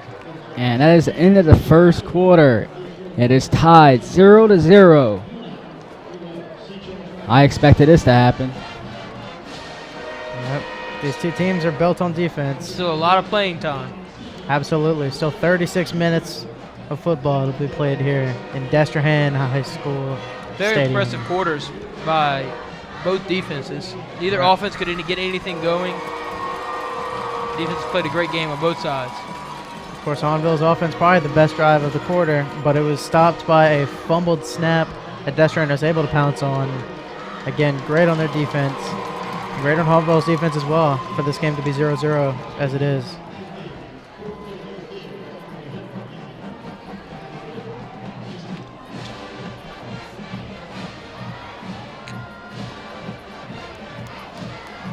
Hahnville's offense making their way back on the field. It's 3rd and 12 for them. They need to get it to at least the 30-yard line. They currently reside on the 18. Destrehan's defense looking to hold strong and start winning the field position battle. Ball given to Austin Perrin. It's Austin Perrin. Destrehan's defense all Perrin, over him. Perrin taken down. Peyton Stibe on the sack. So they turned to the sophomore, and the sophomore was unable to do anything there. The offensive line was unable to hold on, and just like that, Destrehan should be getting fantastic field position here. Of course, back to return for the Wildcats is number 9, John Williams. And I hope all y'all had a great Thanksgiving. Y'all had a great Thanksgiving? Absolutely. We had a great Thanksgiving. Great food, spending time with family. Couldn't ask for a better day. And of course, we've been off of school. That's part of the fun. Can never complain about that. And we'll be right back at it Monday. High punt. Quite a bounce here. It could be Hahnville ball. I believe it hit a Destrehan player. It's Hahnville ball. It bounced off a Wildcat. And that was essentially a 20-yard pass for the Tigers. 20, 30-yard pass. Couldn't exactly see who it hit. But definitely ricocheted off of Destrehan. Let's see if there's a replay. That was a disastrous turn of events for Destrehan, who not often does that happen to. High punts can hurt a team really bad if you're on the defensive team. Here comes a replay. Let's see how you can see it. No, I don't think so.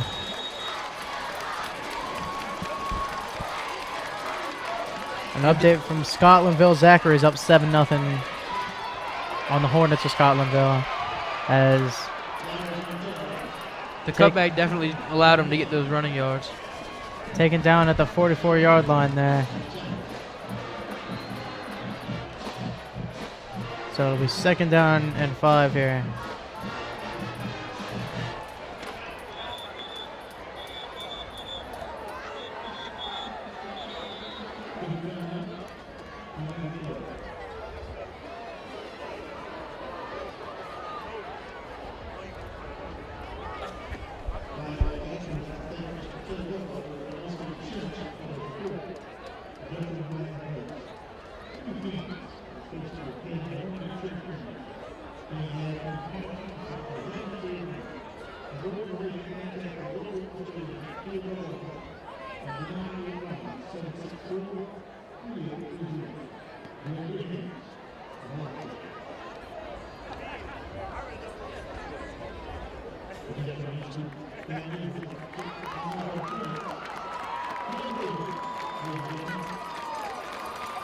And that was a bad break for the Destrehan's defense. Glenn Logan went down hurt.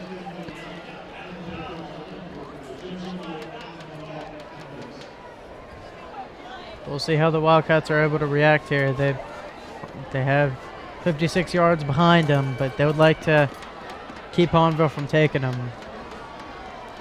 Tiger ball, 2nd and 5.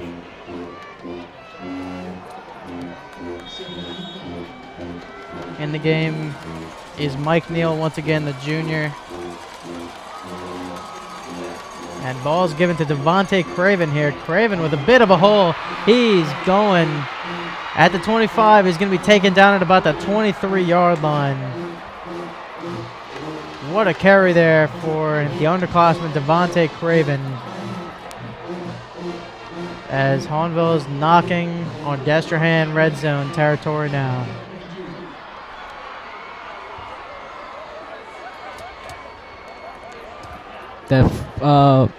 That fumble on the punt return really hurt Destrehan. Absolutely. That was just another unforced error, but in this case it was on Destrehan. Ball here belonged to Craven as Craven was stopped behind the line for a loss of 1.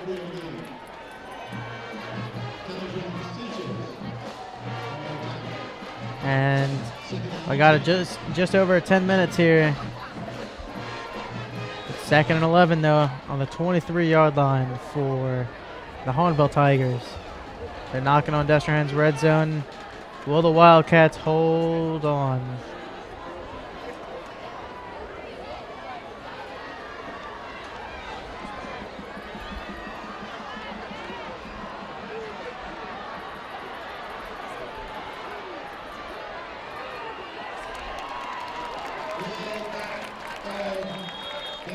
And its flags are down.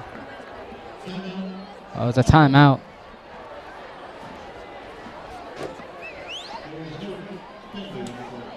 And there was no penalty on the play.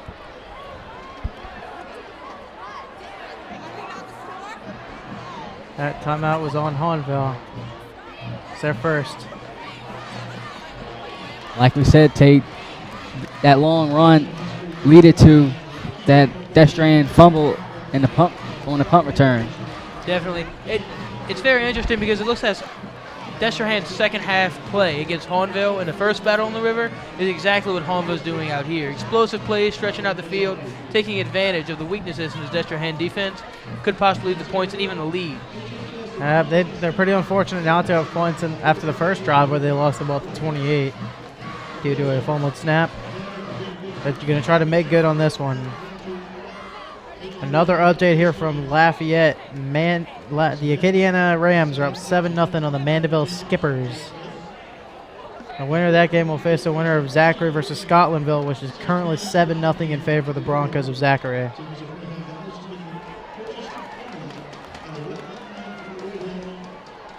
And here we go. It's 2nd down and 11 after the Hahnville timeout. Under center here is Mike Neal. Tailbacks are Devontae Craven and Norfolk Flowers. In motion, Devontae Craven, but not Mike Neal is going back to pass.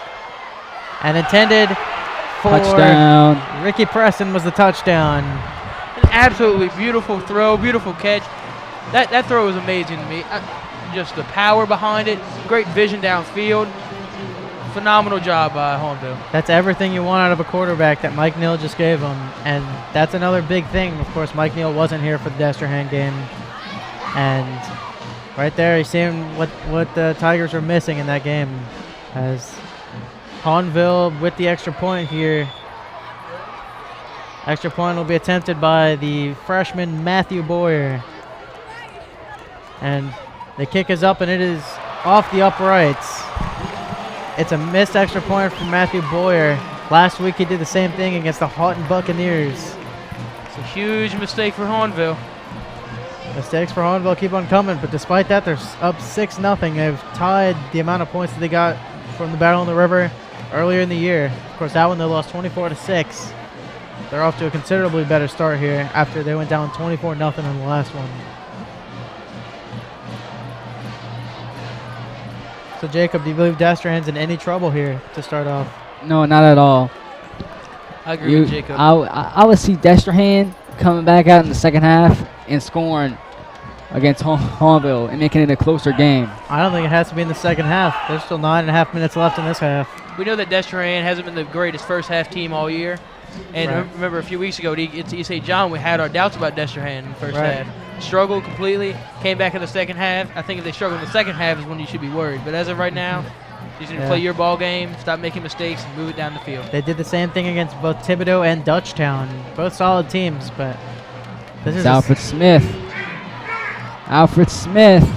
And he's going to be taken down there by number 26 for Hahnville. That was Devon Gilbert.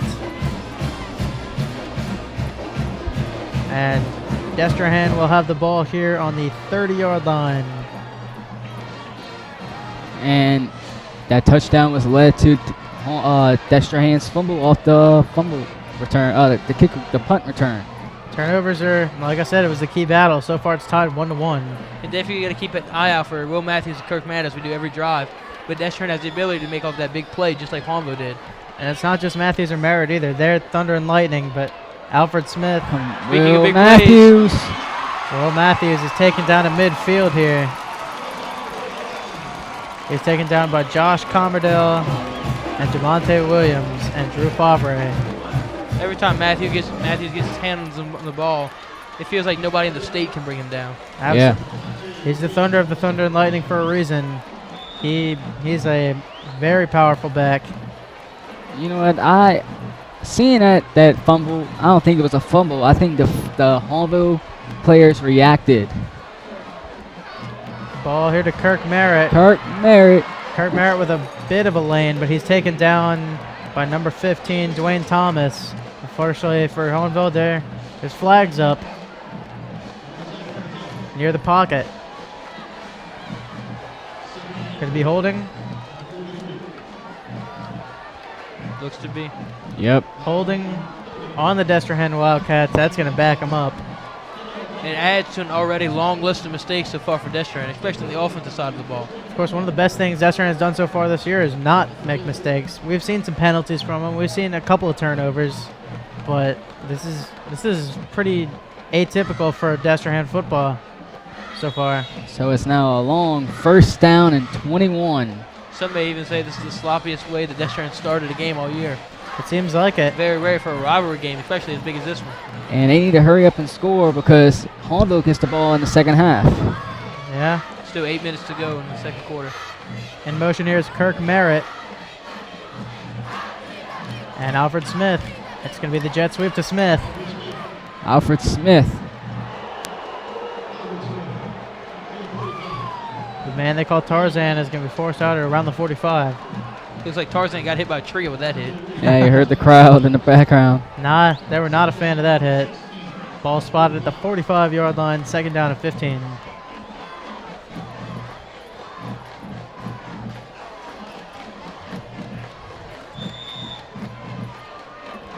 Long second down for Destrehan.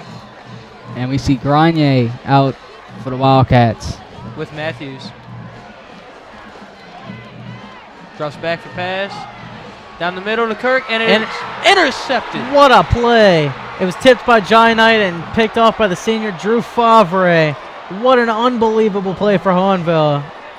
Wow, that's... Looked good enough to make the top 10 on SportsCenter. Absolutely. If I did another top 25 plays, I have one coming up. Yeah, that was done through the regular season. That would probably be number one right there. They practiced the trip drill, but what an insane turn of events. Great show of athleticism for Hahnville. Absolutely. I have never seen an interception that way. Man. I am speechless of the. As you can see here, they brought in Grenier on the passing play. He makes a decent enough throw. Jai Knight goes up and going down for was Favre. It's great proof to show that it's not just Destrehan's defense that can take advantage of penalties and mistakes. From the 36-yard line for Hahnville. And it was Drew Dunn there. Drew Dunn will get about a yard. Drew Dunn, usually a very productive back. He's a very good ball handler and very powerful. However, he's been mostly held in check by the Wildcats so far. So it'll be 2nd down and 10 here from the 36-yard line for the Hahnville Tigers as they attempt to build a 2-possession lead on the Destrehan Wildcats. Something Destrehan has only faced once all year in their season finale against East St. John. We all know what a thrilling game that came out to be. And it's handed off here to Ricky Preston. Ricky Ricky is not Preston. taken down. He's still up. And he's going to finally be taken down here at about the 34-yard line for a loss of 2. Looked like an Eli Manning in the Super Bowl. That was an unbelievable effort to even get near the line of scrimmage once again. Loss of 2 is not that bad considering what he had to overcome. Right you are.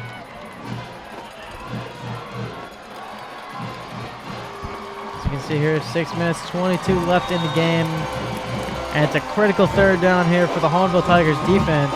And the fans here at Wildcat Stadium were just loud as can be, on their feet. Want to see the Fighting Wildcats come away with a stop here on 3rd down. The Wildcats have 12 yards to give. Hahnville has to make it to the 46-yard line, their own 46-yard line, in order to make it. I have never seen these many turnovers in a game so far for the Wildcats this whole season. We have a timeout, or it's a flag instead. That's going to be, no, it's timeout. Timeout is on Hahnville. They're down to 1 timeout remaining.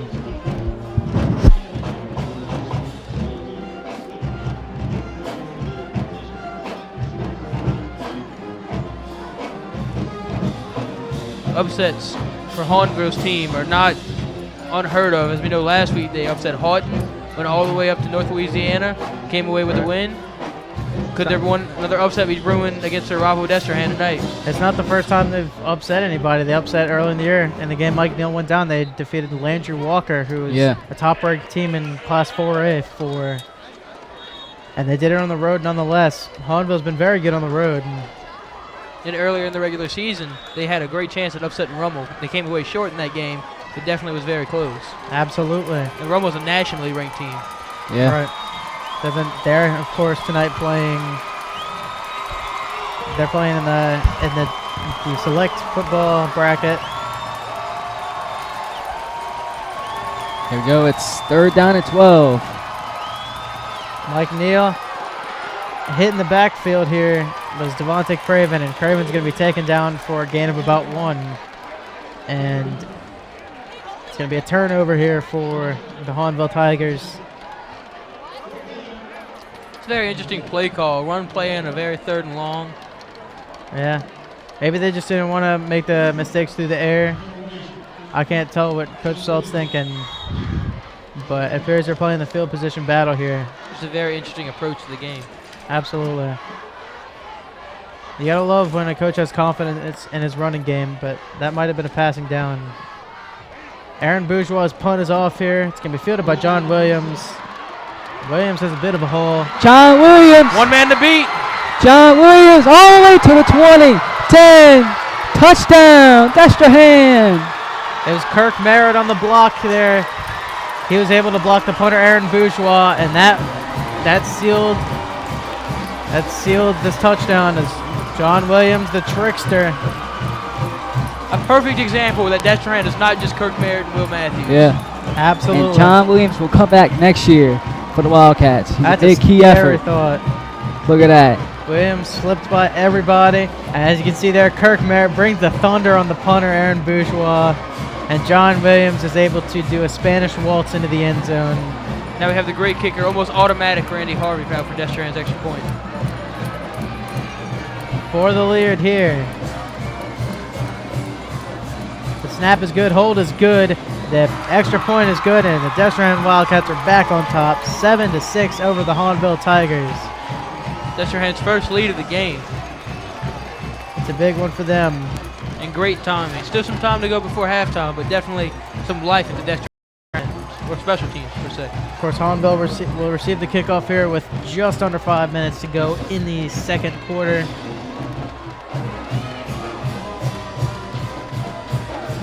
But man, it's been everything we've hyped up so far. Great defense, good offense.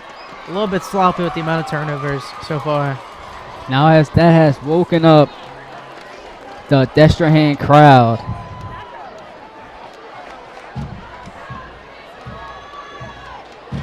Coming out here to receive for Hahnville,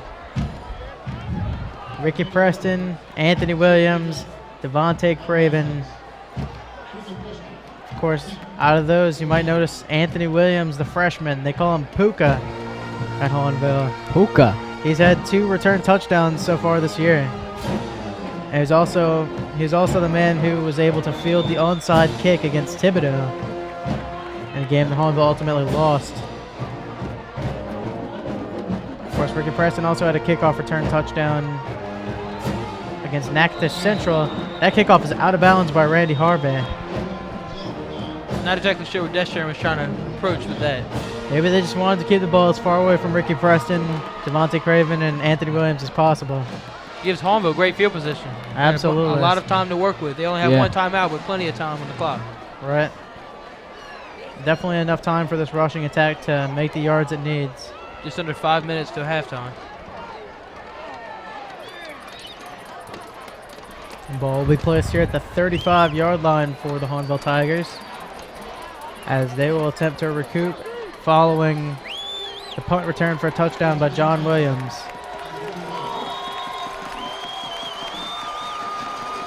First and 10. It's a fumble again. It's a bad snap. It was fallen on by Mike Neal there. Good job by the quarterback to make up for the error. As I didn't see, it's good to see Alan Pittman back in the lineup. Absolutely. He hurt his ankle in the last game of the season against East St. John. He didn't play in the first round of the playoffs against Pineville. It's good to see him back. He's one of the leading tacklers for this Wildcats defense, and he's definitely one of the biggest players on a senior-laden defense. Out of the shotgun. It's Austin Perrin. Perrin rushing for time is nearly picked off. Thrown dangerously close to the ball hawk, Austin Dickerson. Austin Dickerson, of course, has quite a few interceptions this year so far. And he has over 6 interceptions so far in the season. You know he's looking to add to his collection. Yeah. Well, another defensive back we got to look out for is the junior, Kendall Anderson. Kendall Anderson. We all remember the game he had against East St. John. Destrehan's closest game till tonight. Definitely want to look out for it, especially coming up in the second half. Absolutely. He was our Press Play Productions MVP in that game. Yeah. A pretty prestigious honor, if I should say so myself. Third down and 11 here from the Hahnville 34. Tigers offense looking to convert. And back is Perrin. Perrin, his attempt was picked up by Norquell Flowers. It was tipped out of the bounds. He was unable to recover. And it'll be another punt here for the Hahnville Tigers. And that would have been an amazing catch. Yeah, he almost caught it. That would have been in the top 10. That would have very much rivaled the interception made by the combo of Jai Knight and Drew Favre. I would have seen that the number one play out on SportsCenter. I would see that interception. Familiar sight here. Very nearly blocked was Aaron Bourgeois' punt. He was put down on the ground, and flags are down. Hahnville's drive might be continuing here. Not what the Destrehan Wildcats fans wanted to see. With the flag in the backfield, it was fair caught by. There's a fair catch made by John Williams, but it doesn't look like it will matter. Bad break for the Wildcats. Need to watch where you're going.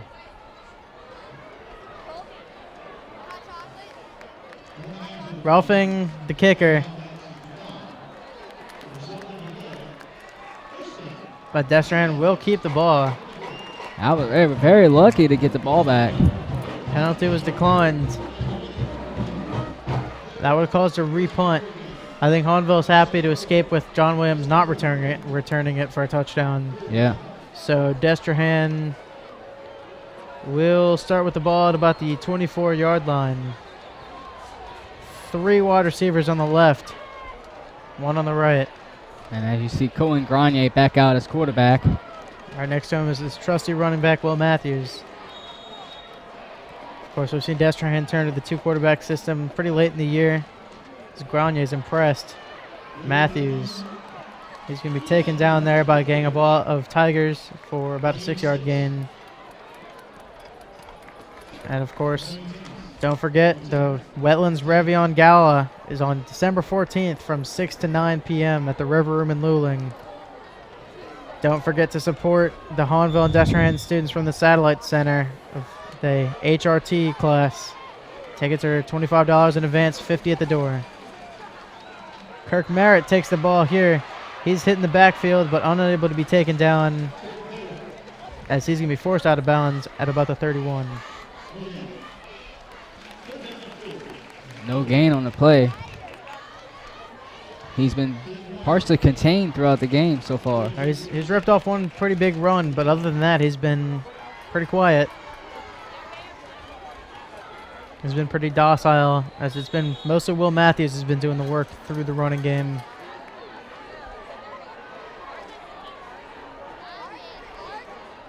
So 3rd down and short here for Destrehan. Grenier takes the snap, and it's going to be caught here by Alfred Smith. It's going to be a 1st down. He's taken down there by the safety, Jai Knight. But it was not in time as the chains will move. Destrehan ball at the 38-yard line of Hahnville, or of Destrehan.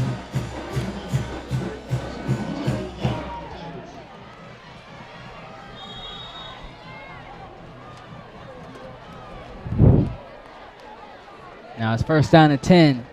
2:58 left to play in the first half. It's going to be a fake. On the trick play, Kirk Merritt drops the ball. He picks it up, and he's able to get a 5-yard gain there. Great play by Merritt to overcome multiple mistakes to not only not get hit in the backfield, but to get pretty quality positive yardage here, as it'll be 2nd down and 4 at about the 42-yard line. That would have been a big break for the Wildcats if that would have gone Hahnville's way. Would have been a big break for the Tigers, for sure. Ball at the 44-yard line. Cohen Grenier in the shotgun. John Williams in the slot. In motion is Williams. And it's going to be a fake end around to Will Matthews, but Will Matthews will get stuffed for no gain.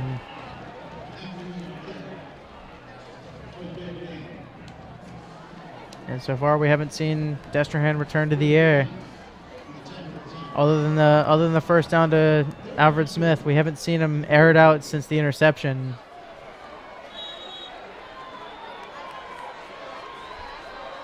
Third down and 4 here. They just converted one exactly like this. This one's from the 44-yard line. They need to make it to at least the 48-yard line. And it's out to Kirk Merritt. Kirk Merritt picks up the 1st down. He's taken down by Josh Commerdale, but not in time, as Kirk Merritt will launch the Destrehan Wildcats into Hahnville territory.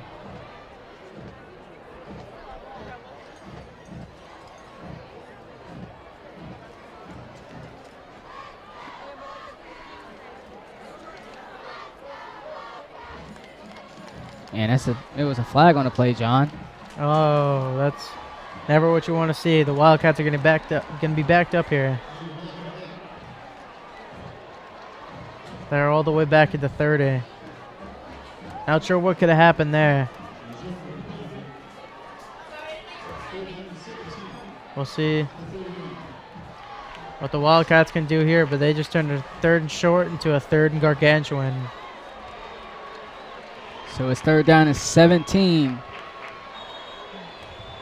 Grenier in the shotgun formation. They need to get to the 48.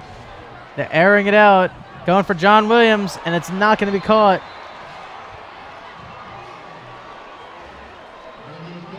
On the coverage there, Jamonte Williams and Chris Marshall. So go to replay here. I don't think John Williams knew it was coming towards him. I don't think so. It might have been a miscommunication. I'm sorry, it was actually Jai Knight on the coverage as well instead of Williams, but the play was made by Chris Marshall. And Destrehan punting the ball off to Waylon LeBlanc and Brandon Singleton. Of course, Hahnville first to have 2 back there returning instead of 10 guys rushing the block. They have 9. Ball's back to Brandon Singleton. Singleton trying to bust off a run here. He's going to be unable to, though. He's going to be taken down by number 55 for Destrehan. He got pushed back like 20-something yards. Not good field position for Hahnville, as would be expected.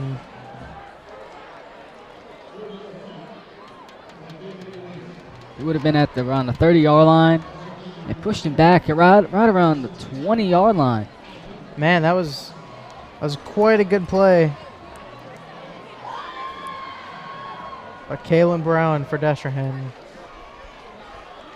And it's 1:47 left to go. It's 7-6, Destrehan. Does Hahnville have enough in the tank for one last drive here before the half ends? We'll see. The 2-minute drill Tigers. 1st and 10 from the 20-yard line. And we have a timeout called.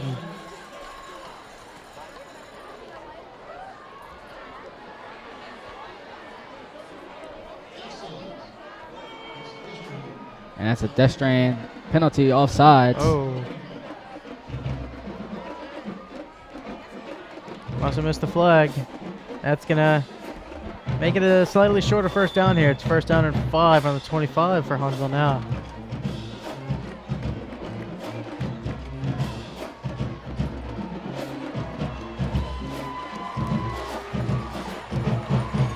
Under center here, Mike Neal. He's going to give the ball to Drew Dunn, and Drew Dunn has quite a hole. He's going to get out to about the 40-yard line. Drew Dunn, the stocky junior, with his first real big gain of the night. It's a 15-yarder as Hahnville encroaching upon Destrehan territory. As you can see there, the triple option. He is such a powerful back. He dragged a Destrehan defender about 10 yards before getting taken down at the 40. 1st down for Hahnville. In motion, Ricky Preston. And it's going to be pitched back to Norquell Flowers. Luckily, it went back to Hahnville. Neal was able to recover. But scary situation for Tigers fans, as had Destrehan recovered, they had had a very short field to get to a field goal position or even the end zone. Time keeps ticking here. It's down to 1 minute, as it'll be 2nd down and 16 from the 34-yard line. Of course, Destrehan with all 3 timeouts left. Hahnville with just the 1. Down under 50 seconds here. I'm not sure what Hahnville's going for. In motion is Ricky Preston. Ball will be given to Ricky Preston. Ricky Preston will get about 2 yards and nothing more. He'll be taken down about the 36-yard line for the Hahnville Tigers. And the Hahnville Tigers will get the ball back in the second half. We have 17 seconds left to go. And the Destrehan Wildcats, Coach Stephen Robichaud will take a timeout. 2 remaining for Destrehan, 17 seconds left. I don't want to be in the locker room for Destrehan. Well, they do have the lead, and I suppose that's all that matters at this point. Considering some of the mistakes that Destrehan have played, it could be a far worse outcome so far. Of course, Coach Robichaud calling the timeout to see maybe Destrehan can get the ball back. Not a ton of time left, of course, 17 seconds left, but I'm sure that's not how Coach Robe's looking at it.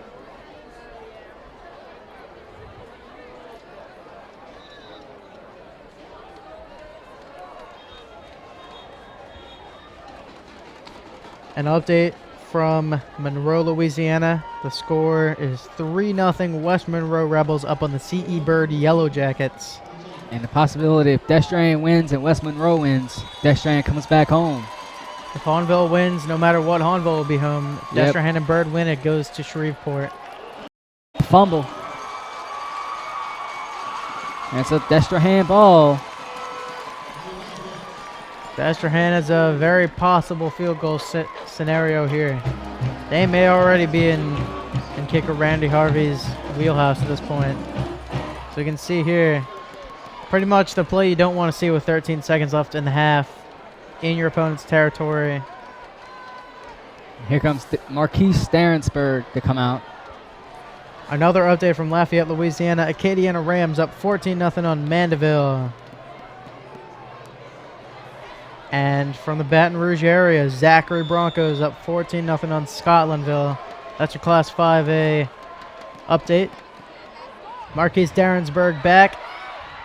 Darrensburg.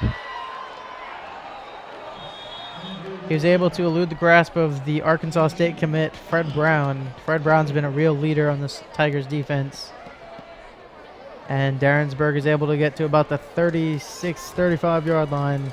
And they're going to try to see if Randy Harvey can make a field goal from the 35-yard line. It's possible, but it's a 53-yarder. You need to have the accuracy to make it. I mean, that's difficult for the pros. You know, there's only a handful of kickers in the NFL that you see make these 53-yarders on a regular basis. And it appears the offense is coming back on the field. Coach Robichaux either trying to get one more plan or not going to risk the leg of a senior. So it'll be 2nd down and 8 from the 35-yard line. And the backfield is sophomore Marquise Darrensburg. Hahnville in prevent defense. Ball is quickly out to Tremaine Armstrong. Armstrong out of bounds at about the 29-yard line, and with 1 second left here, now it appears Destrehan will go for the field goal. And this is the Randy Harvey. It's Randy Harvey range. Absolutely. And it's 7-6 Destrehan. 1 second left to go in the first half. The ball is placed at the 27-yard line. It'll be a 44-yard attempt here by the senior Randy Harvey. Randy Harvey, the multi-sport athlete. He's done great things for Destrehan so far. And here we go. From 44. Snap is good. Hold is good. Kick is up. Harvey. Kick is good. Good. Man, that's amazing. Destrehan will go into the locker room with a 10-6 halftime lead. We take it down to midfield. And we'll be right back. 44 yards.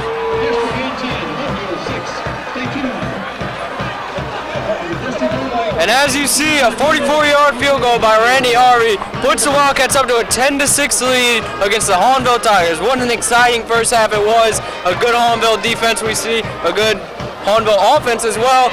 About 5 fumbles, that's their only problem. A lot of momentum coming out of this Hahnville offense from the last few games. What do you see in this Hahnville offense that needs to change besides maybe the fumbles, maybe a few adjustments they should make for the second half, Tate? Well, I think they need to spread the field out more. They're doing a great job of trying to extend it by passes, trying to run it down the middle, but they need to do a better job of extending that Destrehan defense. If you get them if you stop them from loading the box and the run, it'll open up the run game by taking longer passes out. I definitely agree, Tate. We see a lot of that triple option game, maybe only 2 or 3 passes that were attempted by Hahnville. But as you see, on those 1 or 2 passes that they attempted, one of them was a touchdown. So exactly. I would like to see Hahnville maybe use the passing game a little more. But after the performance by the Dusty Darlings, we will bring you back to more in-game analysis.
What a great performance there by the Destrehan Desi Darlings, an award-winning group. And as we see, the Hahnville Band is now going to come out and perform. But after the Hahnville Band, we'll talk about how Destrehan did in the first half. Good evening, ladies and gentlemen. For your halftime entertainment, Hahnville High School is proud to present the High Stepper Dance Team. High Stepper under the direction of Ms. Ronna Galvin and Ms. Courtney Hunt. Captain is Patrick Demand. Co-captains are High 15 Morgan Gold. Tonight, the High Steppers are performing to a top 10 lead from Lady Gaga. Sit back and enjoy applause.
Next up, the Hahnville High School Tiger Marching Band presents the music performance from our 2014 show. Our 2014 show was salute to space in celebration of the 45th anniversary of the lunar landing. The first movement of our show featured music from movies and television. It includes the theme used for Stanley Kubrick's 2001: Space Odyssey, and television themes from the Jetsons and Star Trek. Germany, Katie Russ, is your band ready to perform?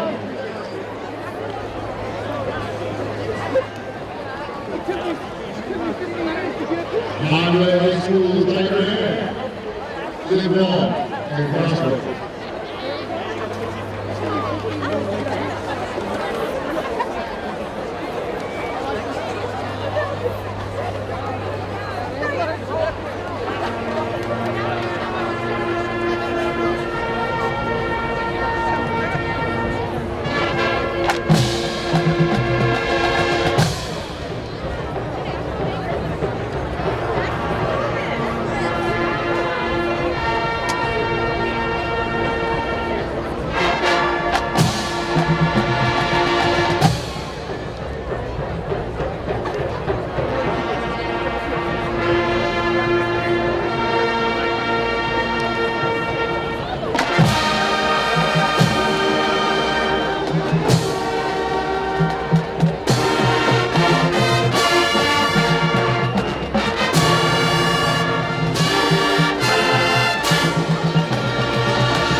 The following show combined classic rock and classic music. It includes David Bowie's Space Oddity and Gustav Holst, Corral from Jupiter.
Another great performance there by the loud and proud Tiger Band, and we thank them for that. Now let's take a look at how Destrehan did in the first half. They didn't come out too fast with a couple of 3-and-outs, but John Williams comes out of nowhere with a spectacular punt return, Tate. I mean, did that ignite them or what? It completely ignited them. It's a great showing that Destrehan High School is not just Will Matthews and Kirk Merritt. They have a bunch of playmakers on this team, even juniors. Underclassmen can also make these kind of plays. As we've seen, Merritt hasn't had the first half as we've seen this year. They've kind of shut him down. Yeah, and that's credit to the Hahnville defense. Great play. And now we look at the Destrehan defense, who forced 5 fumbles, I believe, in the very first half. We know Hahnville has been having problems with that early in the season, but late in the season they have basically been having sticky hands, no fumbles. But here's the Destrehan defense forcing 5 just in the first half, and the score proves it. You can't score points if you fumble the football. And these fumbles, yes, they're caused by Destrehan, but it's also self-forced errors by Hahnville. Hahnville needs to stop making these errors, and if they do keep doing that, Destrehan needs to take more advantage of it. They haven't done a great job of capitalizing off these turnovers. No, they haven't. Definitely a defensive game that I've seen so far, and obviously the score proves it, only 10-6, with 2 electric offenses that have scored 50-plus in every game so far. So we're looking at 2 electric offenses being held up by 2 really good defenses. So it's a very interesting game so far, and the second half is going to be crazy. I mean, 10-6 isn't. Yeah. It's a 4-point lead. I mean, in the last Battle of the River game, it was only a 3-point game, and Destrehan kind of ran away with it, but we'll have to see on this one. Yeah, look for the second half to have a lot of offense or a lot of attempts at scoring.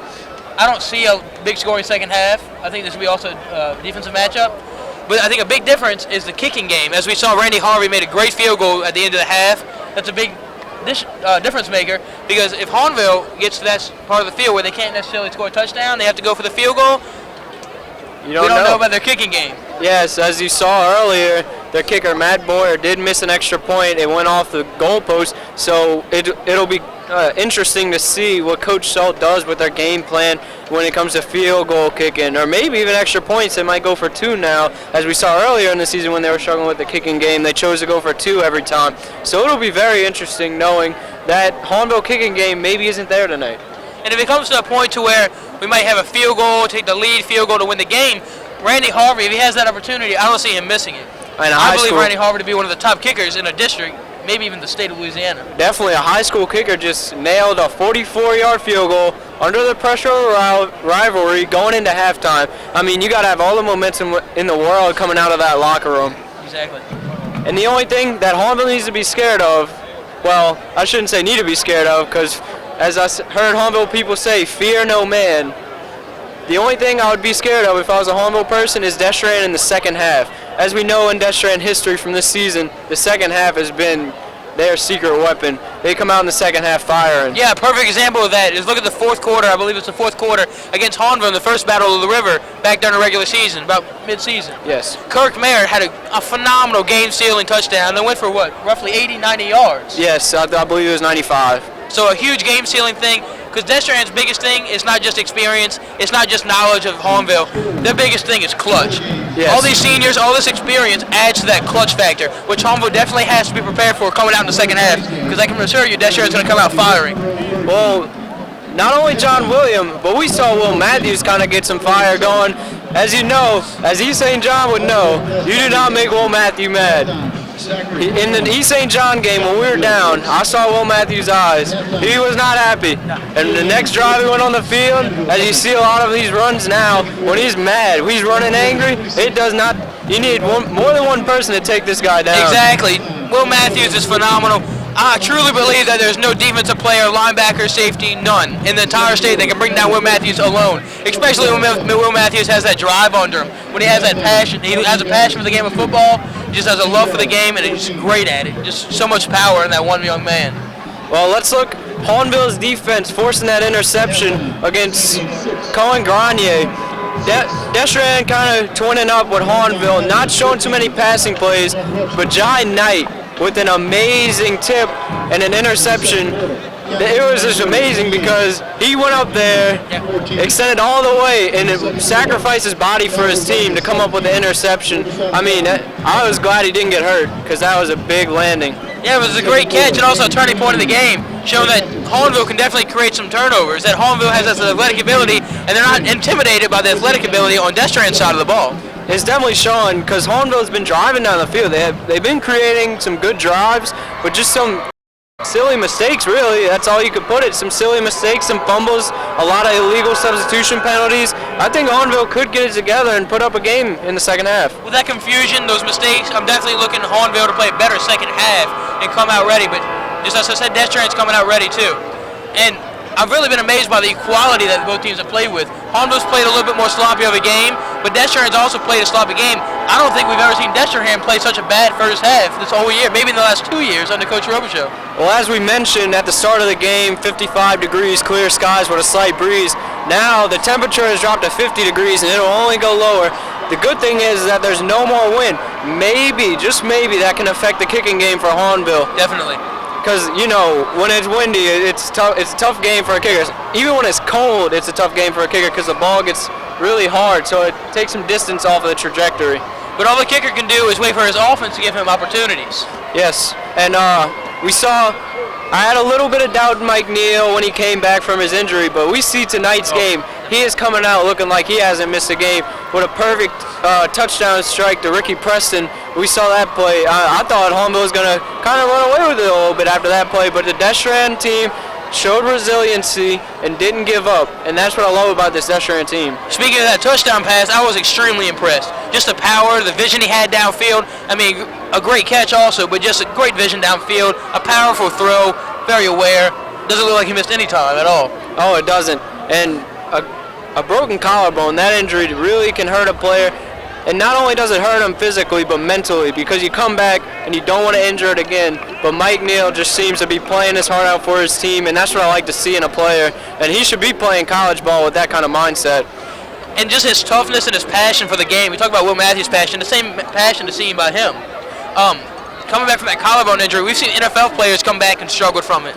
It's taken longer to come back. So just his ability to do so and come out and throw a brilliant touchdown against a rivalry in this amazing atmosphere, unlike any other person. So, Tay, what are you expecting to see out of this Destrehan offense in the second half?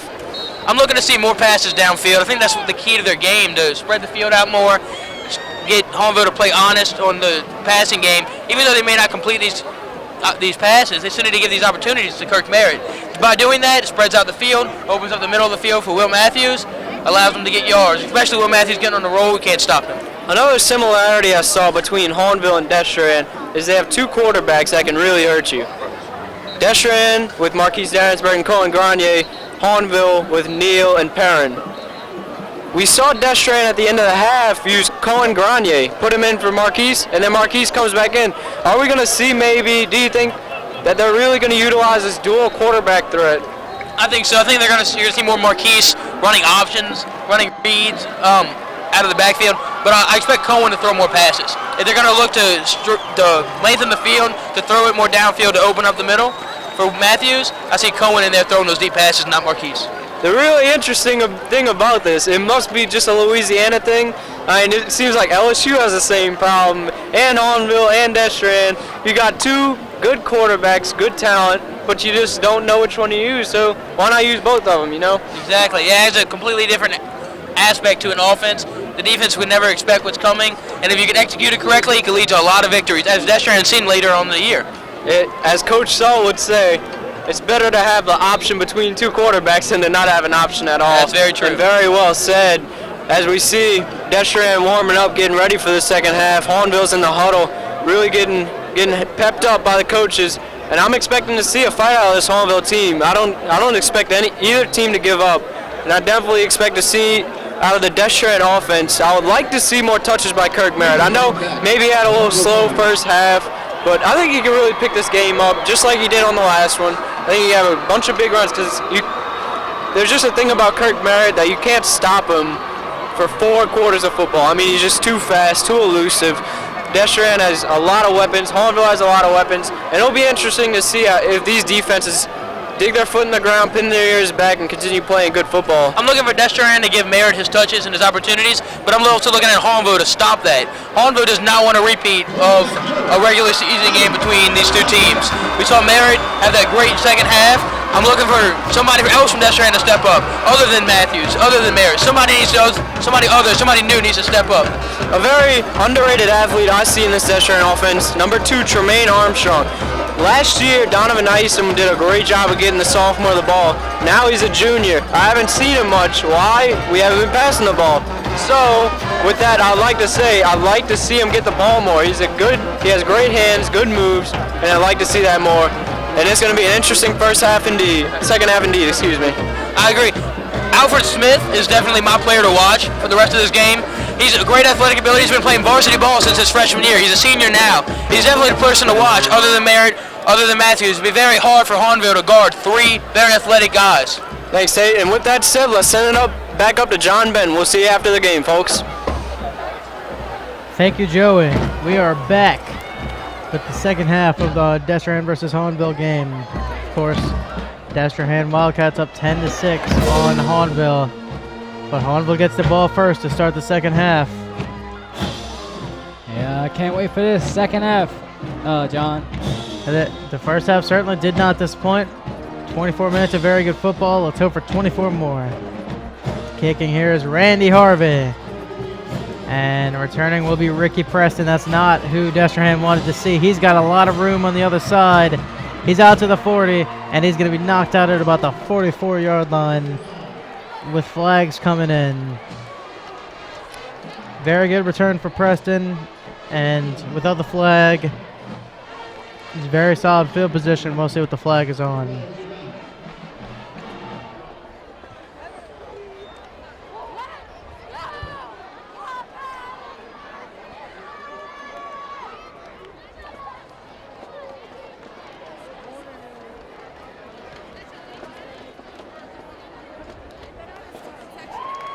It's going to be against Hahnville.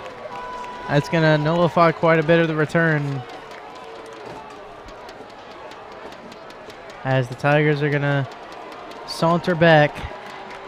They had the ball near midfield. Instead, they'll start the ball out at the 30-yard line. Not terrible field position, but nonetheless not what Tigers fans wanted to see after very electric return by the senior Ricky Preston. Yeah, penalties can hurt you. He was at the 50-yard line.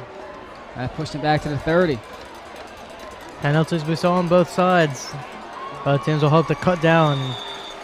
1st and 10 from the 30 for Hahnville. Honor center for Hahnville is Mike Neal. Neal, he's going to pass on the screen to Brandon Singleton, but Brandon Singleton will get absolutely nowhere. Solid play there by Alex Zaid and Brandon Scott to rush in and take down the elusive future Georgia Tech Yellow Jacket.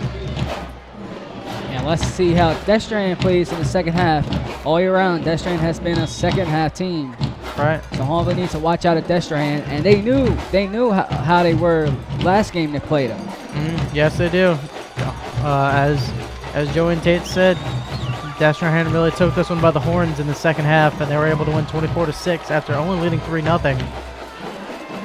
Ball here to the senior Bradley Oakland. He'll bully himself forward for about 3 yards in a cloud of dust.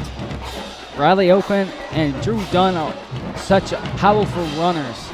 They're about all you could hope for out of a fullback in the triple option form, where the fullback gets the ball quite a lot. Of course, they can also block. We've seen Bradley Oakland do a very good job pass blocking so far this game.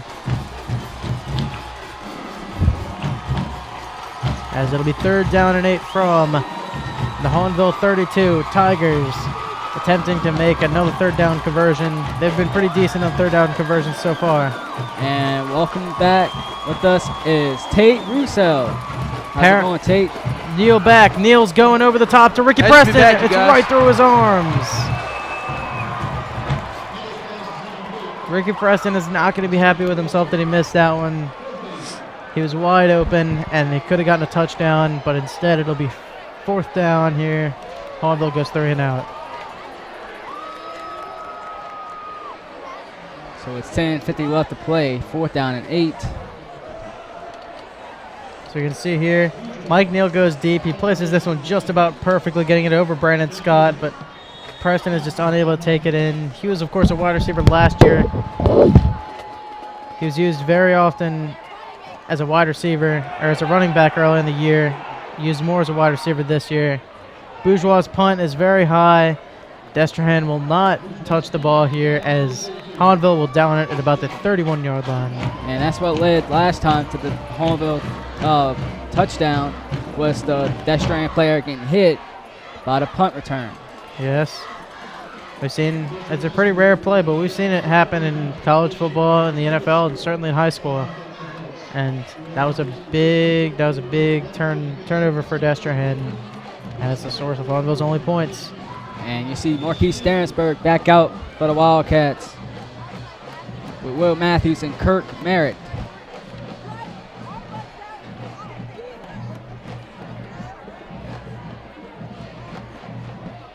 Hands off to Will Matthews. Well, Matthews is going to be taken down here. Credited for the tackle will be the future Arkansas State Red Wolf, Fred Brown. We have an update from Monroe, Louisiana, but the West Monroe Rebels are up 10-0 on the C.E. Bird Yellow Jackets. If West Monroe wins, no matter what, they're coming down to St. Charles Parish to play the winner of this game, Hahnville or Destrehan. Another update from Lafayette, Louisiana. Mandeville Skippers have made it 14-7. Look at Acadiana.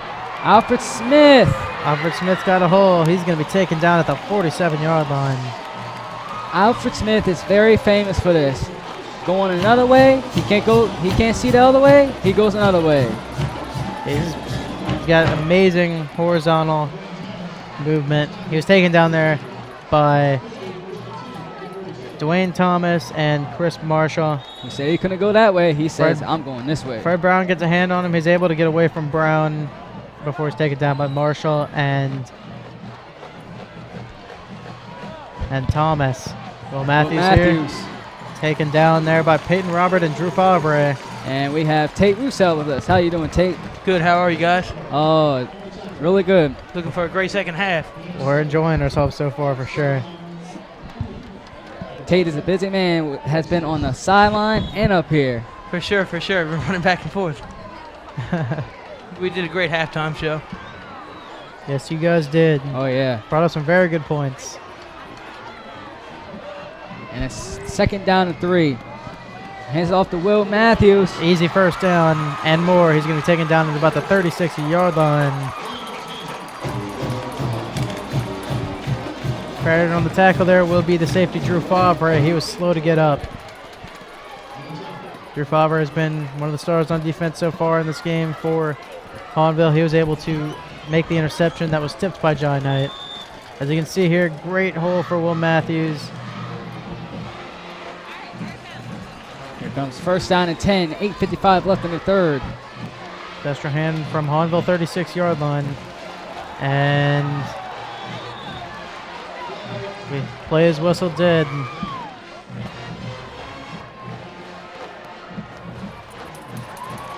You know, we're just starting the second half, but I can't help but think that it looks very similar to the first battle in the river. Yes, it does. Desert came out firing after a slow first half. Hahnville's hoping the same thing doesn't happen to him as last time. But if they continue this playing this way on defense, I don't see anything different happen. As I told John, Destrehan's a second half team.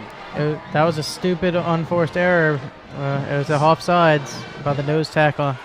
Kirk Merritt. Out of bounds, close to a first down, or he had made it. And what a difference a halftime makes. First half, Kirk Merritt could not do anything to the outside. One of the first plays he has in the second half does a great job to the outside. We have a flag on the play.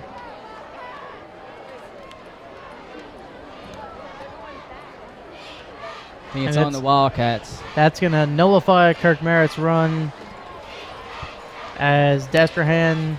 That also nullifies Hahnville's penalty. That's going to take Destrehan back to the Hahnville 43-yard line. It's a little disappointing to see a good run, a good effort taken away by a careless penalty. Yeah. Something that Destrehan has been disciplined all year, and yet they keep committing these penalties. Right. It's 1st down and 17 here for the Wildcats. 8.5 minutes left in the 3rd quarter.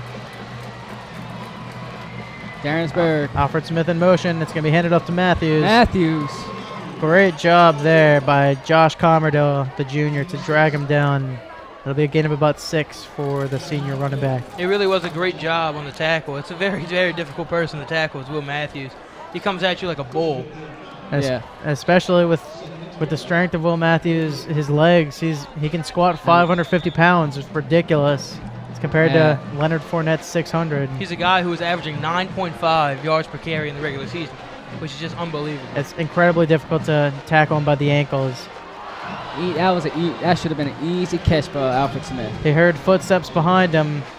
Those were the footsteps of Chris Marshall, who's made a couple of returns for touchdowns on defense. It's surprising drop by Alfred Smith. We haven't really seen his number called too much this year. Not as much as he would like, I'm sure. And for him to have an opportunity and then drop it is a little unfortunate for both him and the rest of Destrehan's offense. He has been pretty good so far this game, but that was a costly drop as it's now 3rd and long. It's 3rd and 12 from the Hahnville 38-yard line. Destrehan needs to get to at least the 26-yard line in order to convert this first down. So it's Darrensburg in a shotgun formation. Darrensburg back. Pressure. It's going to be dropped. That was intended to John Williams, the junior. Destrehan fans voicing their displeasure. They might have wanted a defensive pass interference, but 4th down here, and the punting team is on from the 38. They're not comfortable in Randy Harvey attempting a 55-yarder, and thus the decorated band member Bailey Lanier comes on to punt. Yep. Bailey Lanier, powerful punter. They may not be calling Randy Harvey's number right here, but I've seen him warm up in pregame and everything like that. Kicks pretty long, but definitely not in this situation would you call him. Yeah. Right. He definitely has the kicking power to make it 13-6, but Bailey Lanier, most of his peers are in Philadelphia. What an excellent punt, though. It took a Hahnville bounce for sure, but it's going to be down to the 13-yard line regardless. Again, hard to be envious of this field position for Hahnville. Yeah, and the first half we've seen great defense, a lot of mistakes on offense for both sides, but really pretty good defense for both Destrehan and Hahnville. I think that in this game and the rest of this second half, look for the big plays. The big plays are always a factor, but the big plays are even bigger when you're struggling to move the ball, when penalties are pushing you back. Looks like big plays are going to lead to touchdowns, and those touchdowns are going to be the winning, obviously. When you have guys like Alfred Smith, John Williams, Kirk Merritt for Destrehan, Ricky Preston, Brandon Singleton, Devontae Craven for Hahnville, big plays are not necessarily hard to come by. In motion, Norquell Flowers. Mike Neal looks like he took it himself. And it's about a 2-yard gain, if that, for the Tigers. Yeah, as you always says, this is a rivalry game. You don't know what's going to happen. Well, one thing we can be sure in this rivalry is just the turnout. Yeah. It's still amazing. Even looking down here at the student section, you can't see one empty space. Yeah. NOLA.com estimated about 11,000 in attendance. I think it's close to that. It might be above that, honestly. It's not hard to imagine a figure north of that coming from this. I mean, it's chock full. People are paying for air up here. It's a college-like atmosphere almost.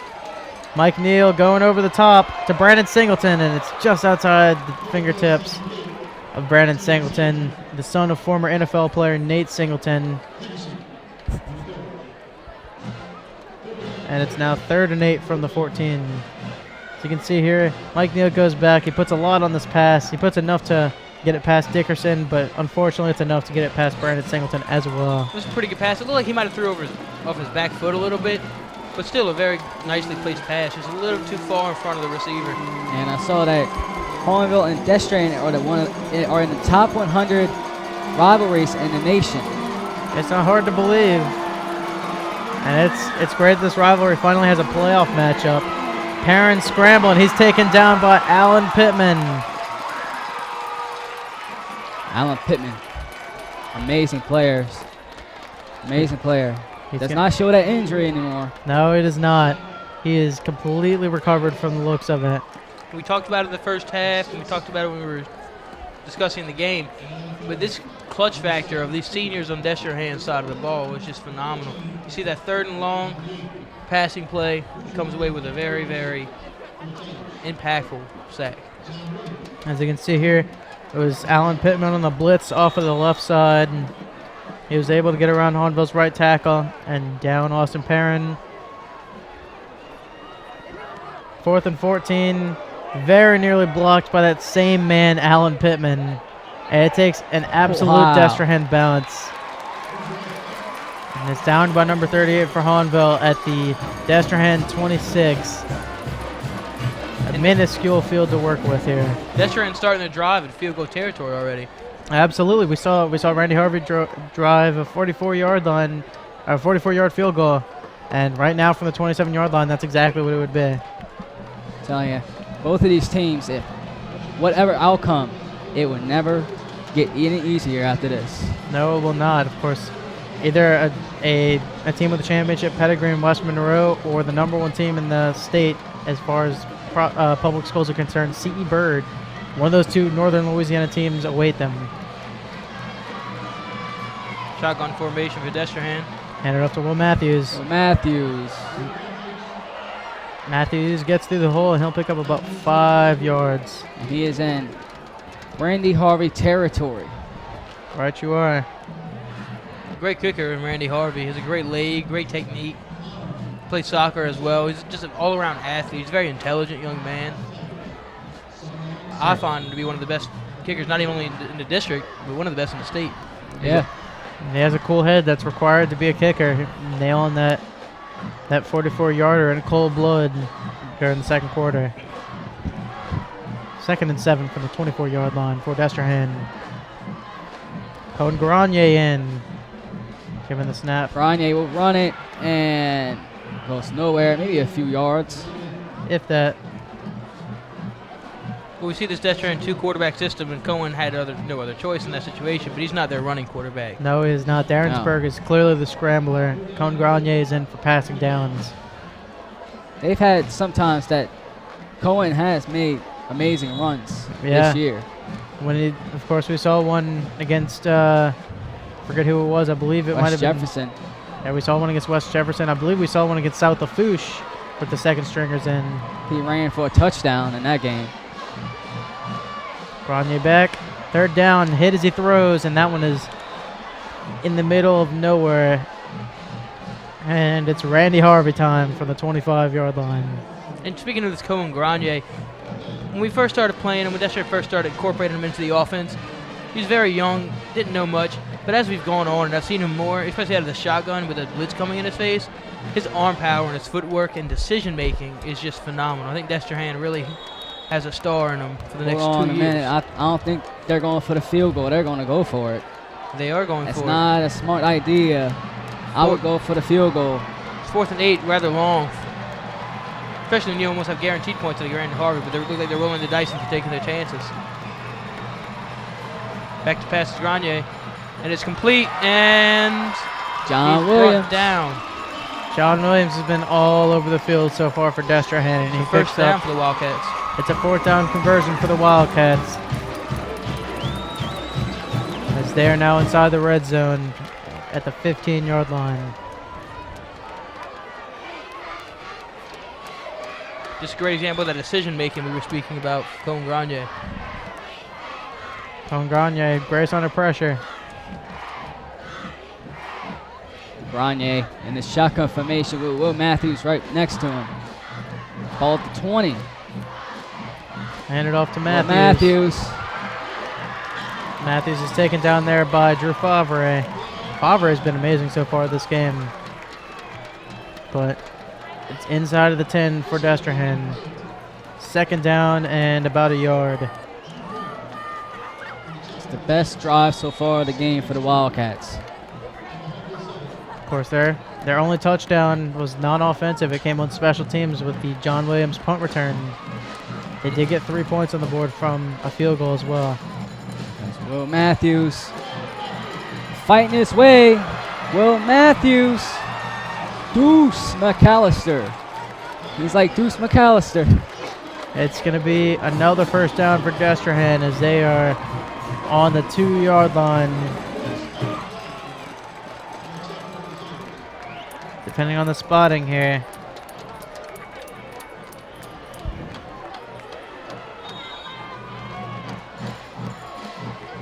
First down and 2 from the goal line. Just be smart, just run it in.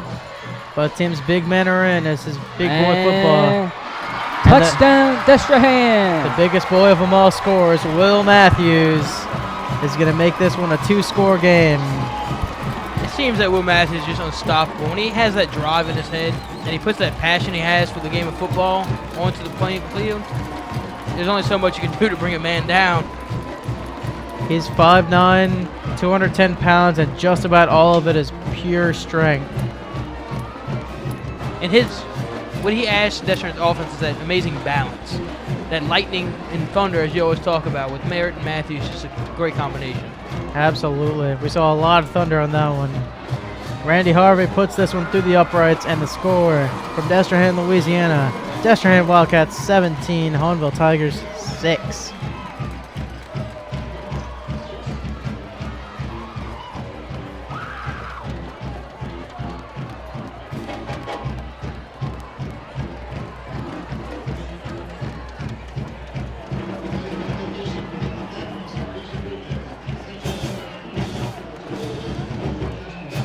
And as we saw when Hahnville in the first half scored first, with the first on the board with that touchdown pass, and they come off with a missed extra point, we can see how big that is right now. If Hahnville were to go down on the field and score, it would have to possibly go for 2 to make it another one-possession game. Right. Unless you make it a field goal game, for sure. Because that extra point, say they made it, it was a 10-point game. That's a touchdown, and all you need is a field goal. But now, completely different ball game. Another update from Lafayette. The Acadiana Rams are up 21-7 on the Mandeville Skippers currently. The winner of that will face the winner of Zachary versus Scotlandville, where Zachary is winning 21-0. I'm really impressed with Acadiana right now. They had a not a poor season, but not an Acadiana-like season. Not an Acadiana season like the last year or so. Anthony Williams, Puka, the freshman, he's up to the 40-yard line before he's taken down. It's a great return. Don't take anything away from him. But Destrehan had a complete collapse on special teams right there. And I do believe he could have brought it all the way possibly if he would have took the right route. It looked like he kind of hit the wrong hole. Could have took it to the outside. He might have had a better chance of bringing it all the way. That comes with experience. Of course, he'll be at Hahnville for 3 more years after. He looks to become the kind of player that maybe Kirk Merritt is right now. Well, another explosive player that many people see every week is Alfred Blue. Oh, yeah. Playing in the NFL now. Plays for Houston. He's been playing for the injured Arian Foster, and a couple weeks ago he rushed for 156 yards. Huge shoes to fill, and he's been doing a great job. Just incredible. This is Norquell Flowers, the underclassman, and he's got himself quite a hole. He's into Destrehan territory. He's going to be taken down at about the Destrehan 40-yard line. It's a 20-yard gain for the sophomore Flowers. He's had a little bit of fumbling issues earlier in the year, but no problems there. It's getting a little chippy down there. And to make this game a little more competitive and bring Hahnville in it a little bit more, that's exactly what they need to do. They need to find a way to get explosive plays out on the outsides so they can run their physical offense, their running game down the middle. And I think it's a penalty, too, on what? Not exactly sure who it's on yet. Looks to be on Destrehan. Yeah, it's on Destrehan. That's a bad break. It's going to be declined. But moving forward is the Hahnville Tigers. It's really been amazing that Destrehan has such a lack of discipline in this game. Unsportsmanlike conduct, not something we've seen all year from Destrehan. Yeah. Right. Definitely a very fierce and intense rivalry, but when you start getting chippy and you start hitting late hits and getting too physical, as we see here, it's costly to your team. Yep. Hahnville's lining up from the 25-yard line. Knocking on the Destrehan red zone once again. It's not a penalty on the play.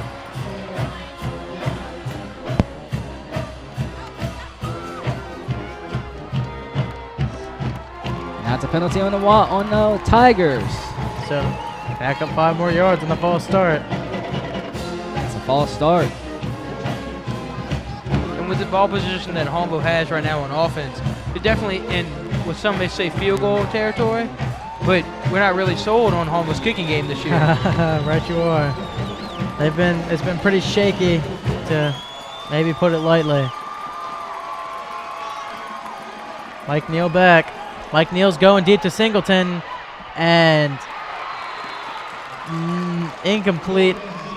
Kendall Anderson there on the coverage. She could have come down with the interception. Brandon Singleton could have come down with the catch. Yeah, it would have been both, really. They both would have a shot with the ball. It ends up being a draw. You got very, very physical on that jump ball. Absolutely. You'd love to see 2 players of that caliber fight up for a ball. Yeah, 2:51 left to play in the game.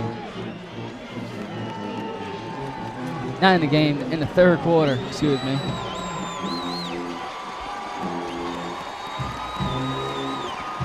Hahnville under center. The snap, drop back to pass. He was going for Singleton once again. Singleton unable to make the one-handed catch. Overthrown again. On the coverage there was Austin Dickerson. Austin Dickerson's been one of the breakout players here for Destrehan this year. He's really come into his own as a ball hawk.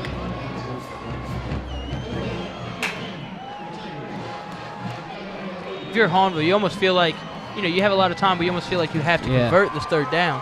Destrehan just scored. They look very explosive on offense. And Destrehan is very powerful in the second half every game so far this year. Yeah, Hahnville would really be risking Destrehan running away with this one if the Tigers are unable to put any points on the board here. Risk their whole season. Absolutely. And the crowd definitely a factor in this game. Hahnville calls a timeout. It's even thunderous from up here in the press box. And the alumni band is getting into it too. All right, they're sounding like a full-fledged band at this point. Pretty impressive when most of the band is up in Philadelphia. Yeah, I believe that there to only be about 15 of them playing tonight. Sounds like 50 of them from up here. Definitely does. So the timeout here is going to put the clock at 2 minutes and 39 seconds left, as Hahnville will attempt a play call here for a very big third down. Timeout was on them. They're down to 2. What really hurt Destrehan was the penalty. They, that should have been avoidable. Should have been, but instead they're lining from the 30 instead of maybe from the 45. 3rd and 15 now for Hahnville. Hahnville will have to get to at least the 15-yard line to convert this third down. We're unsure of Matthew Boyer's range or whether Matthew Boyer will even be the one kicking. We saw them run the ball in a similar situation in the first half. Here we go. It's 3rd down and 15 at the 30. Tate, you're right. We've seen him run the ball in this scenario before. It's not unlikely that we'll see Norquell Flowers or Devontae Craven, the 2 tailbacks used, or Bradley Oakman as a fullback. Flowers in motion. It's going to be faked. And on the wounded duck, it's the Norquell Flowers. It looked like it came off of Bradley Oakman's helmet there. But he's going to be marked down at about the 21-yard line. Yeah, let's see what they do. On the replay here, as you can see, it was off of Bradley Oakland's helmet. It was a nice one-handed catch there by Norquell Flowers, but he's going to be taken down there by Austin Dickerson at about the 23-yard line. And the offense is staying on the field for Hahnville. Hahnville definitely doesn't have as much confidence in the kicking game as they would like, so they're kind of stuck between a rock and a hard place here. Right. Too close to punt, too far to kick a field goal. Just right for the offense to stay on the field. And Bradley Oakland in the backfield, in motion, Devontae Craven. Mike Neal going back for Brandon Singleton, and Singleton makes the catch like every star wide receiver should. He comes through when he should. That was a phenomenal catch. Yeah, that was awesome. Brandon Singleton uses every tool at his disposal, and he keeps his team in it. Take a look at the replay. Mike, not to be understated here, is Mike Neal's throw. He threw it exactly where only Brandon Singleton could get it. Extremely accurate. It was such a great catch. It's hard for Austin Dickerson to do anything there when Singleton and Neal hooked up the way they did. And it looks like they're going to try for the 2-point conversion. They'll try to make it a 3-point game here. It's 17-12, and Hahnville would like to make it a 1 field goal game. Mike Neal under center, Bradley Oakland in the backfield, and they're going to pass it to Singleton once again, and it was overthrown. On the coverage was Raekwon Morgan, and it looked like Singleton had Morgan burned, but unfortunately the ball was floated just past the Georgia Tech commit. Exactly, very unfortunate. A little overthrown. Definitely could have been converted. He was open. He had the conversion. He just had to bring it in, but the catch unfortunately was not there. So with 2 minutes 23 left, it'll be Destrehan Wildcats 17, Hahnville Tigers 12. And, of course, don't forget to support the Hahnville and Destrehan students from the satellite centers. They work together to host a Wetlands Revillon Gala to benefit the continued construction of the Wetland Watcher program, nature trail, and education initiatives. This event will have silent auction items, live entertainment from Jake Smith, and great food and it'll be on December 14th from 6 p.m. to 9 p.m. at the River Room in Luling, Louisiana. Tickets are $25 in advance and $50 at the door, and they can be purchased online at wetlandsrevillon.org. Again, that is wetlandsrevillon.org. The main problem for Destrehan's defense on that drive was the penalty. was the penalty. Last time that happened, it was a touchdown. And Hahnville can't get caught up in the moment. We already see one return. Can we see another one? Aaron Bourgeois' kickoff was landed here by John Williams. Good job by the Tigers to put Williams down at about the 33-yard line. Williams has been explosive. Good on the Tigers to not let him once again pump a lot of thunder into Destrehan.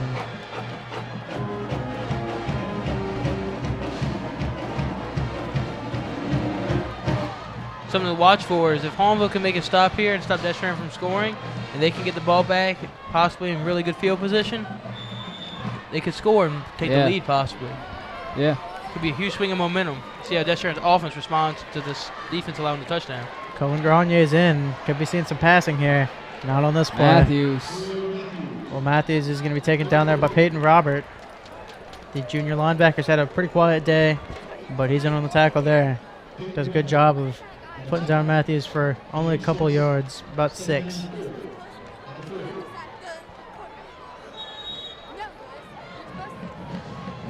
Second down here from the 45-yard line. And another play out of the shotgun for Destrehan. We've seen this a lot this half. Well, Matthews once again. No, it's kept by Grenier.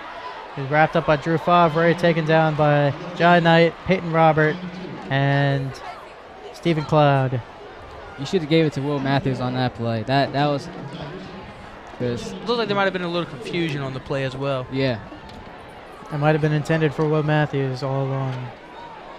But third down and 3 here from the Hahnville 41. They need to get it to at least the 44-yard line. We go Grenier in the shotgun formation. Giving to Will Matthews. Matthews is going to pick up the intended amount of yards and more. He's out to midfield before being taken down by Jai Knight. Jai Knight, pretty quiet senior season considering how loud he was in his junior year, both on and off the field. But he's had a pretty big game tonight so far. He's been all over the field. He's able to go low on Will Matthews. First down and 10 here. We're under a minute now in the third quarter. Turning into a game right now. That last run was a great job by the Destrehan offensive line. All seniors on the line did a great job of just overpowering Hahnville, creating that running room for a talented back as Will Matthews. They're doing a very good job against the stout front seven of Hahnville. All game they've been able to run the ball for almost at will. There's a timeout here by Destrehan. It'll be their first. Destrehan was a little bit confused on that drive, on that play.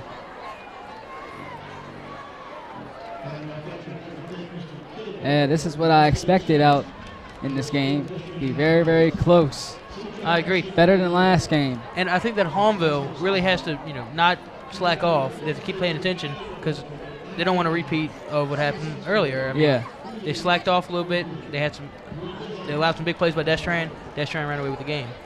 We're starting to see Hahnville not make that same mistake. We're starting to see Hahnville kind of punch back at Destrehan. Throw that physicality back at him. Great coaching by Coach Salt to have his guys ready.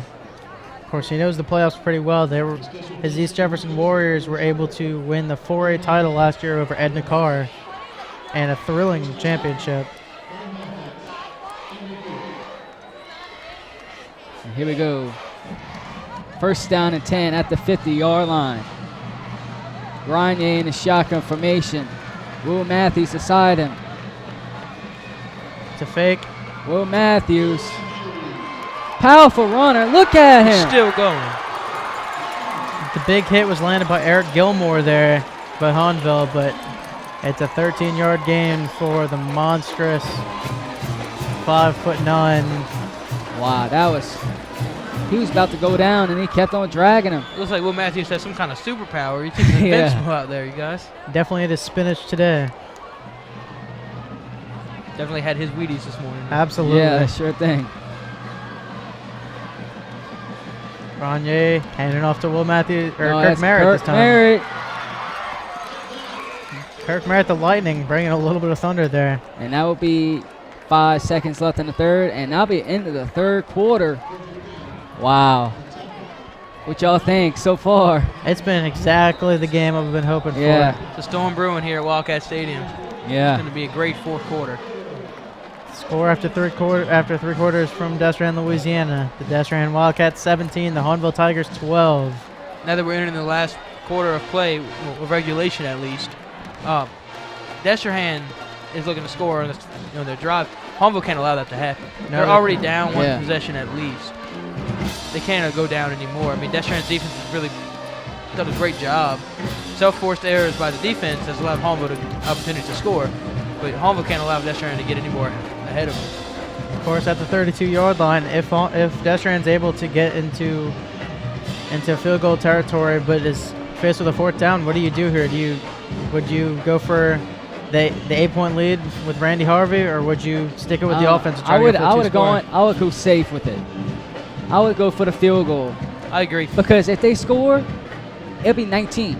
Or if they do a 2-point conversion, it'll be 20-20. I agree. If they're in the same situation with that fourth down, I would kick the field goal. At least give Randy Harvey the chance. Yeah, right. I mean, if you go forward and you don't get it, it could cost you. But if you kick the field goal, that makes them go down the field, score, and get the 2-point conversion, which we just saw them fail. Yeah. Of course. Do it in the fourth quarter. It's fine before the fourth quarter, but don't do it in the fourth quarter.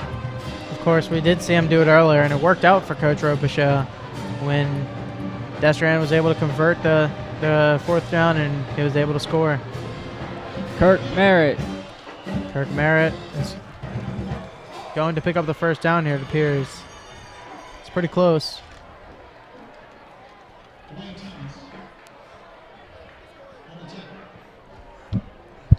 And they're going to be close to a first down. They're going to measure it.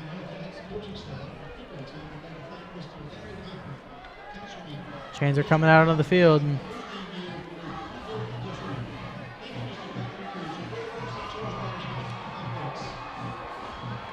And that's a first down. He makes it by a football's length. First down, Destrehan. Now Destrehan needs to keep the clock running. Still a whole quarter to play, but yeah, a touchdown here would be very crucial. It might even be a dagger in the heart of Hahnville. Right. After seeing Hahnville really struggle to get a touchdown on that last play, or on that last drive, I should say, seeing Destrehan answer right back would definitely be heartbreaking for them. So it's first down and 10 at the 27-yard line. Grenier in the shotgun formation. Hands off to Will Matthews. Will Matthews is going to be taken down there by Fred Brown, the senior. And it'll be about a 3-yard gain, ball at the 24-yard line of Hahnville. This time in the game, go for the field goal if you go to fourth down.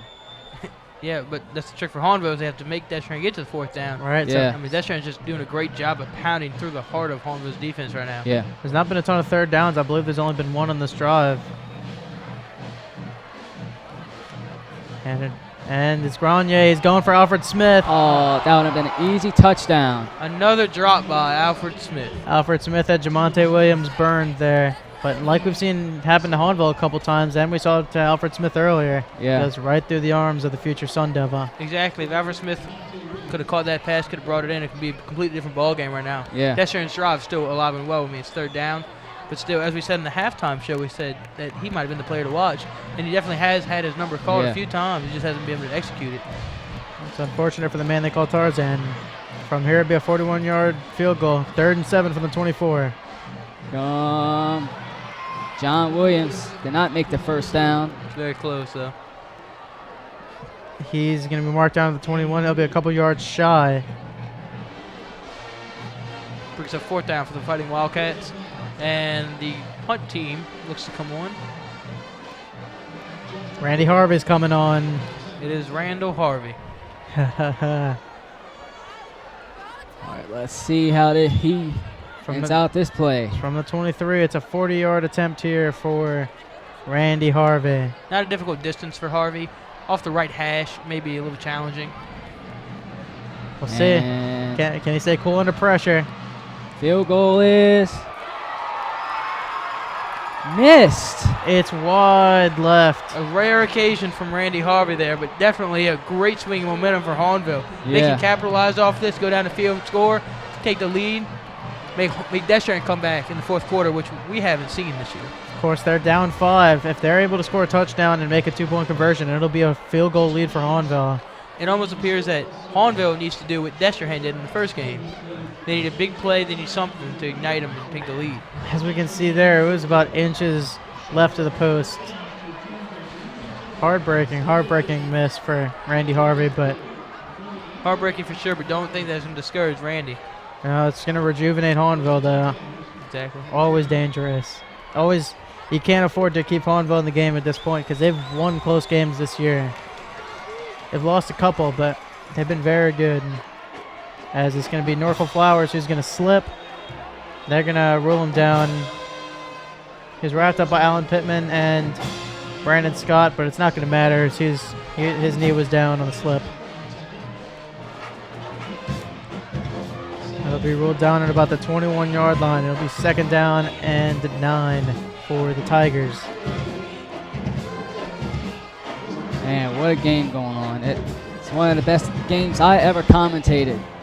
It's right up there with the Rommel game for me. Of course, Yeah. that one went to triple overtime between Hahnville and the team that's currently #1 in the state. We'll see if this one comes down to the end as well. Well, then again, any close playoff game, especially a rivalry game as big as this one, is always phenomenal. Mike Neal going deep, and he's gonna way overthrow his man. His man there was once again Norqual Flowers, the junior. We've seen his number called a lot as well. He's been one of the breakout stars. That one was nowhere near him. Yeah, it's been very interesting and unusual because it seems that Hahnville's passing game between their quarterback and all their receivers is just not, the chemistry's not there tonight. Of course, other than the one amazing throw to Brandon Singleton for the touchdown. That play notwithstanding, you're pretty right so far. And we've seen that issue plaguing them all season with both Neal and Perrin. They've had their share of very good passes, but it's been inconsistent to say the least. Here we go. 3rd and 9 in motion is Devontae Craven. Mike Neal going back. And he's tried to scramble there, but he's going to be stopped well short of the 1st down. It's going to be about a yard for him, for the junior quarterback. They're going to go for the punt. It was Alex Zaid on the tackle there. And back to return the punt is probably the one man Hahnville doesn't want to see returning this punt. It's John Williams. John Williams returned the punt return in the first half to get Destrehan the first touchdown of the game for them. And definitely a momentum killer there for Hahnville. I mean, you get the ball back, you just can't do anything with it. Now you Aaron stop Bourgeois, Destrehan. he's able to get it off. It's a pretty high one. And it'll be down by Jamonte Williams at about the 44-yard line. There's great field position for the Wildcats. Destrehan starts in Hahnville territory as they attempt to take a 2-score lead or extend their lead to 8 points. Of course, we have 8 minutes, 35 seconds left in the game. Of course, this game has definitely met our expectations. Jacob, how do you guys see the rest of this game playing out? It's going to be hard fought. I think this drive's really going to determine what's going to happen later on in the fourth quarter. Destrehan can go down and score. I believe that Hahnville will not be able to come back from that. That's a flag on the play. Stop Will Matthews. Well, Matthews. I don't think that would care because that was a flag on the play. Nonetheless, an amazing tackle by John Knight as he was able to upend the 5'9" senior. See the flag here. It's offsides against the Tigers. And in this case, it's actually unfortunate for Destrehan. It's like the Hahnville defense kind of stopped there because they saw the flag. It's unfortunate. In college and in the pros, offside basically means a free play, but in this case, it's just a 5 no matter what. No option to decline it. 1st and 5 from the 39-yard line for Destrehan. In motion is John Williams. That's going to be it's fake end around to Will Matthews, who is upended for about 2 yards. On the tackle there, the future Louisiana Lafayette Raging Cajun, Dwayne Thomas. Dwayne Thomas, the highest rated recruit on this Hahnville defense. A pretty experienced group. course, last year in the playoffs, they were able to upset Wachita Parish in the first round, but they then fell in the second round. Go, Will Matthews. Will Matthews is taken down there. Hahnville is taken down in the second round by the Barb Buccaneers. They made it around further at the very least in this game, depending on what they can do.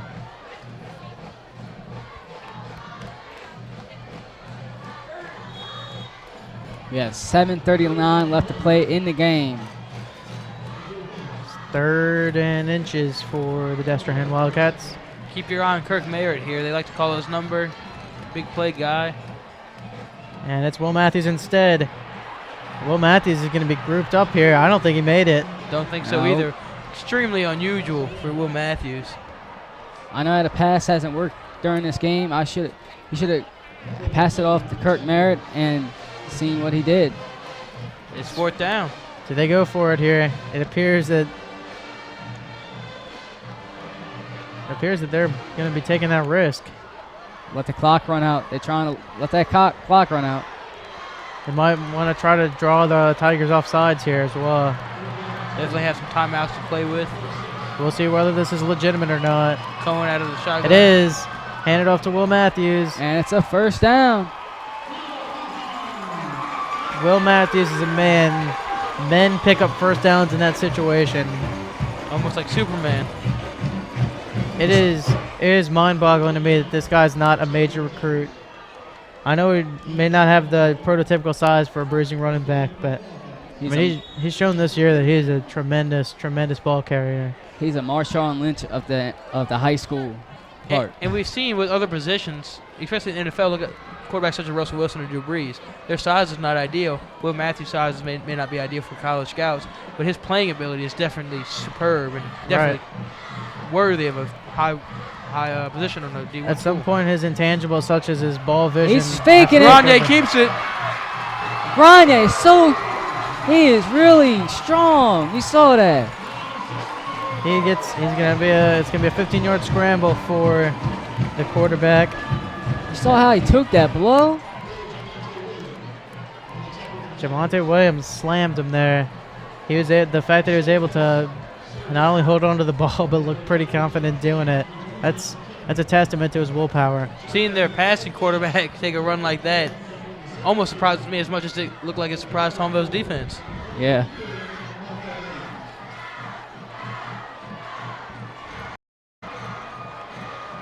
Go. Granye in the shotgun formation. Willpower and Kirk Merritt in the backfield. It's going to be given to Matthews. Will Matthews. He's going to be taken down. He's grouped up near the goal line by a bunch of the Tigers, but goal line here. Let's see how Hahnville and Destrehan play big boy football here. Well, and Destrehan really needs to make sure they hold onto the ball. We've seen both sides, especially Hahnville, but a little bit on Destrehan, have struggles with holding onto the ball and turnovers. And a turnover here, right before what appears may be a game-sealing touchdown. That would be backbreaking. Be heartbreaking. 5.5 minutes left to play in the game. And the temperature out in Destrehan is 46 degrees. Wow. It is pretty chilly. Dropped 10 degrees since game time. Perfect weather, though, for Destrehan football. And touchdown, Destrehan! By sheer willpower, Will Matthews has Destrehan up by 2 scores. There's just nothing Hahnville can do to stop that man and bring him down. I mean, I don't think anybody in this country could bring down Will Matthews to play tonight. It's like playing Madden on rookie with Adrian Peterson. It's pretty unbelievable. It's almost sad, but Will Matthews, man, he is a man. And besides his amazing talent, it's just the ease that he plays with. He makes everything look so easy. Even though he runs over these guys, it looks almost too easy for Will Matthews. Andy Harvey for the extra point here. Snap is good, hold is good. Hold is actually not so good, but the kick is good nonetheless. Definitely recap from his missed field goal. Destrehan will match the amount of points that they put on the board last time around. There will be up now 24-12 on the Hahnville Tigers. Definitely a lot of time left still. A little over 5 minutes, 5:15 left in the fourth quarter. It's an 11-point game, 2 possessions. But if Hahnville can find a way to score, then make it stop and then find some other way to score again, could be a different story. But definitely for Hahnville, the only way to do that is to take it one play at a time. Right. In Lafayette, Acadiana up 28-7 on Mandeville. West Monroe up 19-7 on C.E. Bird. And Zachary up 28-6 on Scotlandville. Wow. Bird's getting upset. That's something that I for sure didn't see coming. I had them in my championship losing to Ponchatoula. My bracket's pretty ruined, to say the least. Same here. I had both of them. As we see right now, Hahnville fans are filing out the stadium. Wow. Now, that's... I don't know that... That's not a good look for the Hahnville student section. I mean, it's definitely not over yet. No, it's not not. over. Everything can happen in 5 minutes. We could see a return. We could see a big play. We could even see 2 good drives and a stop. Yeah, not only have we seen Hahnville make plays before, we've seen Aaron Bourgeois and they're letting execute Hahnville multiple. Return it here. We've seen Aaron Bourgeois execute multiple onside kicks before, so not a good look for the Hahnville fan base for sure. As they're leaving by the boatload. Yeah. But of course, the game is not over yet. We'll be here all throughout the game. Of course, we'll have a post-game show with all 4 of us. Yes, definitely stay tuned for our post-game show, recap of the game, good discussion, featuring us 3 up here and then Joey Robichaud as well. Of course, Joey, the good host. So first down and 10 here from the 27 for the Destrehan Wildcats. For the Hahnville Tigers, I should say.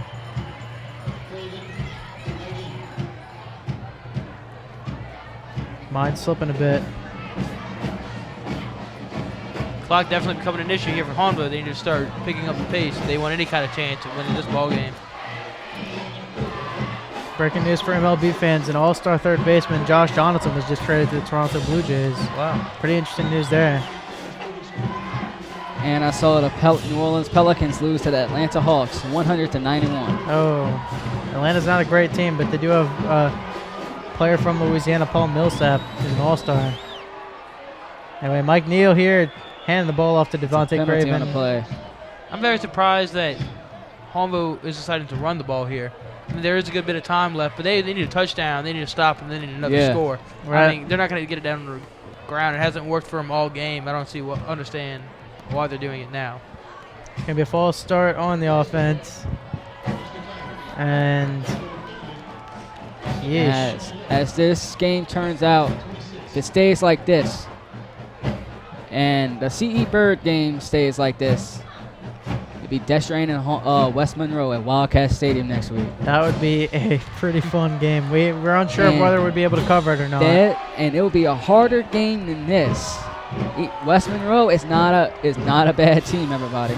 They're pretty similar to Hahnville, honestly. They got championship pedigree and they're very experienced.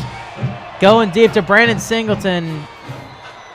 They are a 6-time state champion. It was Kendall Anderson right there on the coverage. Singleton may have gotten away with a little bit of a push off there. They've let them play off physical all night, but at this point in the fourth quarter, you know, if you're a referee, there's something to be said for letting them just play the game.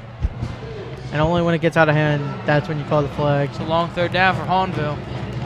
And if nobody knows West Monroe, they're 6-time state champions. So the Rebels, that's a pretty good program up in northern Louisiana. If it does turn out Destrehan and West Monroe next week, it'd be phenomenal. 2 great programs, Destrehan and West Monroe. Mike Neal going back to pass. He's going deep to Brandon Singleton, just out of the arm's reach of Kendall Anderson. And it's 4th down here. Gotta imagine the Tigers are gonna go for it here.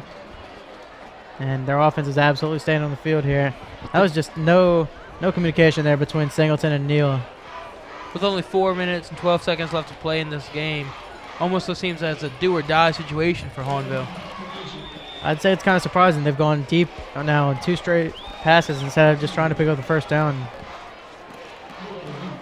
It has happened. Oh, it's a fate. Austin Perrin's punting the ball. We've seen Aaron Bourgeois punting it all night, but clock's going to keep running. Not sure why there's no urgency to pick up the ball. It's finally going to be down by Eric Gilmore at the 20-yard line, or the 30-yard line for Destrehan. And I remember when West Monroe a couple years ago would come down to Wildcat Stadium and blink the Wildcats in Wildcat Stadium. They're a really tough team. Of course, if we see Hahnville manage to come back and they play West Monroe, it'd be in Hahnville. Yeah. In my freshman year, Hahnville Tigers were knocked out of the playoffs by the West Monroe Rebels. That was 3 years ago in 2011, I believe.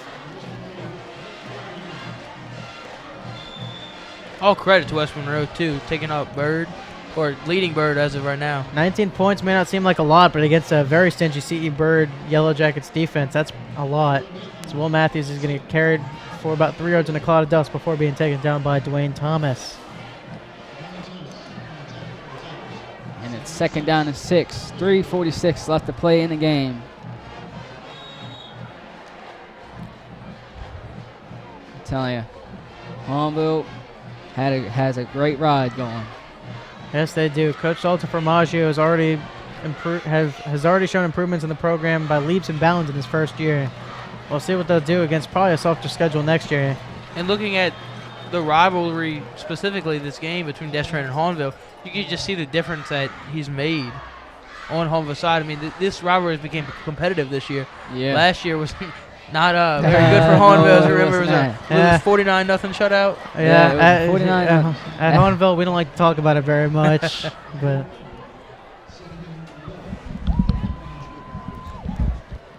And next year we'll be at Hahnville next year, so let's see how it turns out. Yeah, both. Of course, this is the second game this year. Both have been at Destrehan. We'll see what would happen if it was going to be hosted by the school that graces purple and gold. But 2nd and 6 here for the Garnet and Gray of the Destrehan Wildcats. 3:08 left to play in the game. Cohen Grenier in the backfield alongside his steady running back Will Matthews. Trying to drain out the clock. And it's Will Matthews. Will Matthews. That might be cherry on top of the cake. It's going to be returned out. It's going to be rushed out to about the 47-yard line as the clock will continue to tick, tick, tick down. Once they line up, Destrehan would like to line up as quickly as possible. Of course, in high school, on first downs, the clock doesn't start ticking until both teams are on the line. 16 seconds left on the play clock. Just over 2.5 minutes left on the game clock. Colin Grenier in the backfield. He's going to hand it off to Will Matthews once again. Will Matthews. Beautiful block in there on the right side. And Will Matthews keeps tracking players. Dwayne Thomas. Oh, man, we're seeing some shoving here between Chris Marshall and Will Matthews. Will Matthews has had this Tigers defense's number all night long. And it very well might end the game with Will Matthews running down the clock. Destrehan in Hahnville territory here. And stay tuned for our post-game show later in the after the game. Of course, Tate Roussel and Joey Robichaux were down there already getting prepared. Myself and Jacob Vickner will be down there shortly after the game will end. So if the scores hold right now, the semifinals will be West Monroe at Destrehan. Merritt. Merritt's going to be taken out there, out of bounds. That'll stop the clock. But as of now, the results, West Monroe at Destrehan and Acadiana at Zachary. That would be what it would be right now. The number 3 seed, number 4 seed Zachary and Destrehan expected to be here for the most part. The 15 seed Acadiana and the 9 seed West Monroe, not so much. Of course, both teams with championship pedigrees. Acadiana won it last year, but definitely we're expected to have fallen by now. They haven't so far. Yeah, Destrehan, Acadiana, and West Monroe. Championship powerhouses all together in the semifinals. I don't know about Zachary for a little bit. Merritt. Zachary's the one team I believe that hasn't won a major state championship in a while. Might be wrong on that, but it's mostly Acadiana, West Monroe, and Destrehan. Those have been the three marquee teams in the state of Louisiana, alongside a couple Catholic schools such as Rummel, such as Jesuit, such as John Curtis, Evangel Christian. But in the 5A, those three teams, along with a couple others, have really dominated, and no difference here. Ball's now in the red zone. It's at the 13-yard line for Destrehan. With 1:36 left, it looks like this game might be all but over.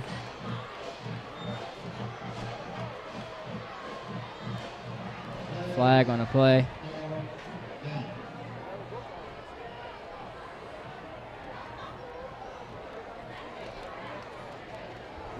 I predict Acadiana going in the state championship game. You think so? Because you've seen them; they've fought back. I mean, it's hard to see Zachary. Zachary's pretty much gotten by easily all their teams, but they haven't really been challenged. They've played a 19 seed, a 22 seed, and a 30 seed. Airline, Denham Springs, and now Scotlandville, the Cinderellas of the tournament. You have Acadiana. I can't really argue with that. Acadia, the defending state champion out of 5A last year, destroyed Destrehan out of the semifinals last year. Wouldn't it be something to see that be the matchup in the Superdome? Of course, the team Acadiana won 77-40 over in the championship. Parkway was held out of the playoffs due to a rule breach. They had to forfeit most of their games. They did do very well this year, but last time Destrehan and West Monroe met, it was in the 2008 state championship game when Destrehan won 14-3. That was the last time Destrehan was in the dome. And I know West Monroe wants some payback out of that. You'd think so. That could very well be the game. Well, that game is not over yet. This one very well may be. With 1:36 left in the game.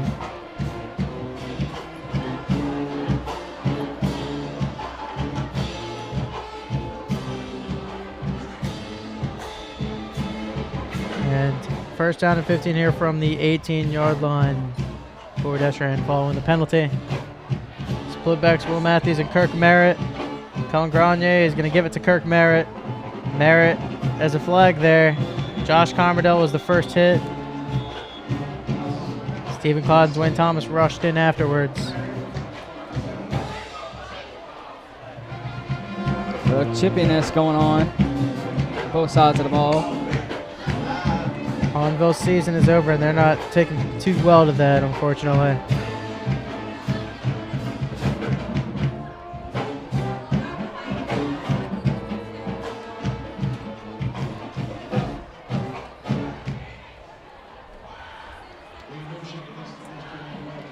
And no penalty will be assessed. So it will be second down and 23 here for Destrehan. They've been pushed out of the red zone, but it may not matter. Hahnville, if they choose to do so, has two timeouts they can use, but nailing it. They're just gonna nail the ball here. And we'll see. We'll see what's going on. We'll see if this is icing the game or not.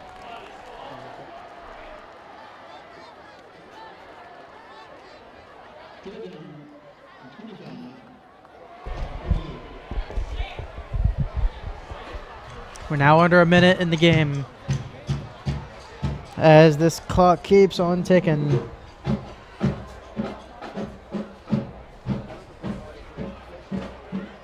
As you see, Destrehan has clinched their spot in the semifinals for the second straight year.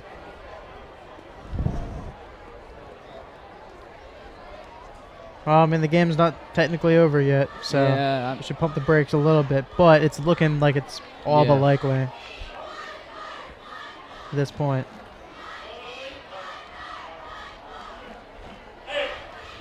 And with 50 seconds left here, Destrehan taking their time. Now they changed to 103.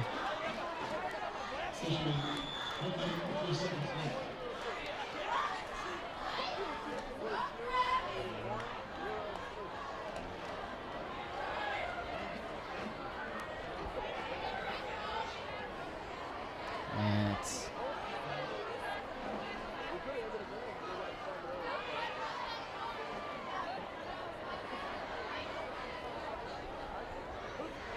And Grania is just sitting there. yeah, they're just waiting. That's gonna cause a big roll. Players are having to be separated here.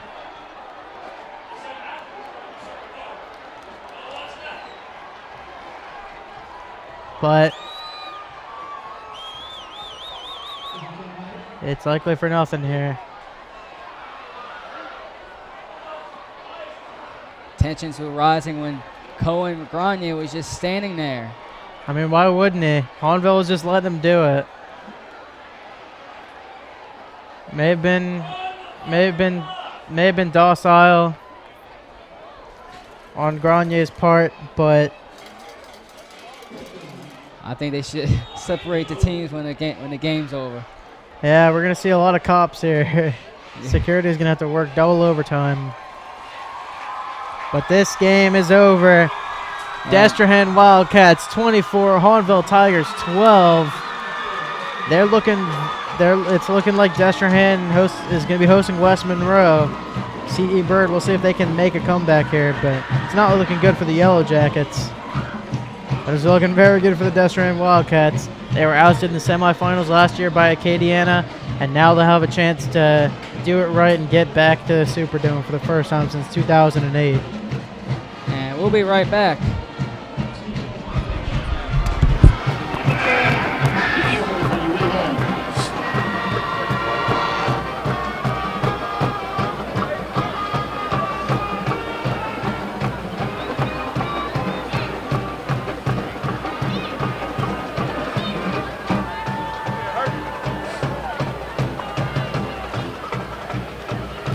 And what a game!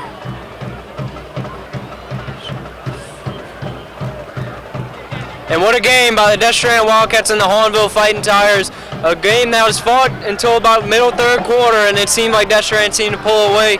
A very similar game to the first matchup. Tate, what are some key plays in this game that you thought Destrehan had to pull off? I think the key plays are a number of things. It is accumulation of Destrehan stopped making mistakes and Hahnville kept making them. We said in the halftime show, Hahnville could not make mistakes, and they continue to do that. Turnovers, penalties, just killing their own drives and just allowing Destrehan, especially Will Matthews. What a phenomenal second half he had. Just allowed him to go to victory. And another credit to give to is this Destrehan defense, stopping a Hahnville team that had averaged 46.7 points a game ever since week 3, which is absolutely astounding. That's an amazing fact. And to stop an offense like that to only 12 points, that's just amazing to the Destrehan defense. I got to give them credit. I completely agree. Great defense by Destrehan.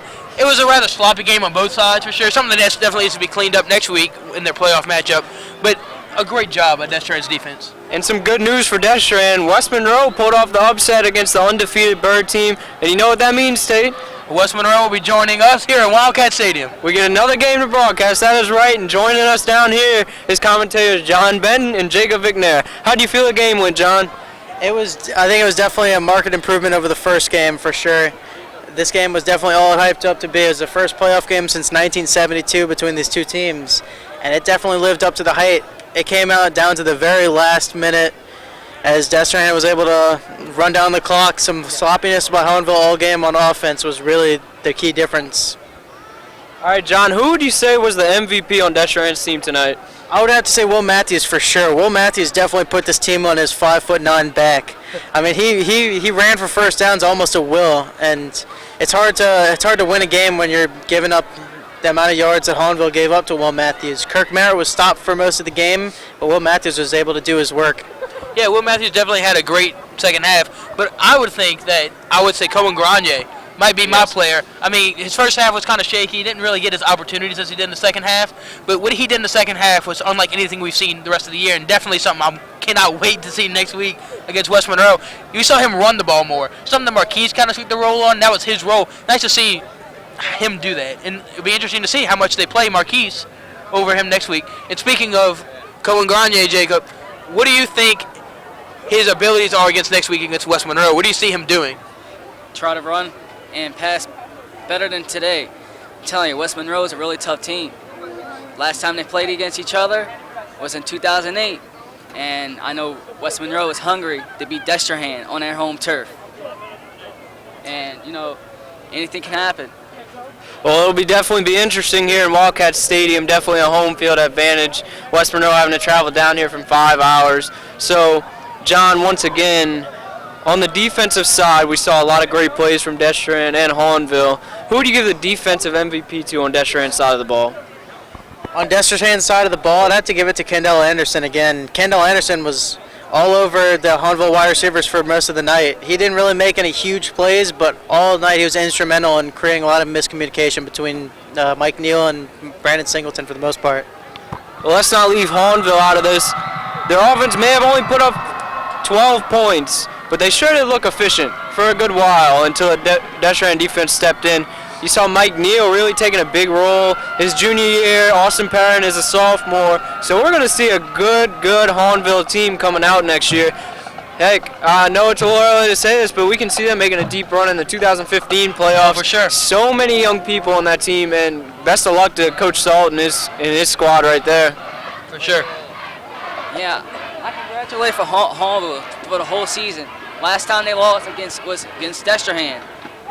They went to 9-3, now they're 9-4. But you know, they're going to be a better team next year. I can see them going close to the state championship next year. Everybody didn't expect them to beat Houghton or any other team in the playoffs. Well, of course, Destrehan ran for their money. You know, anything happened.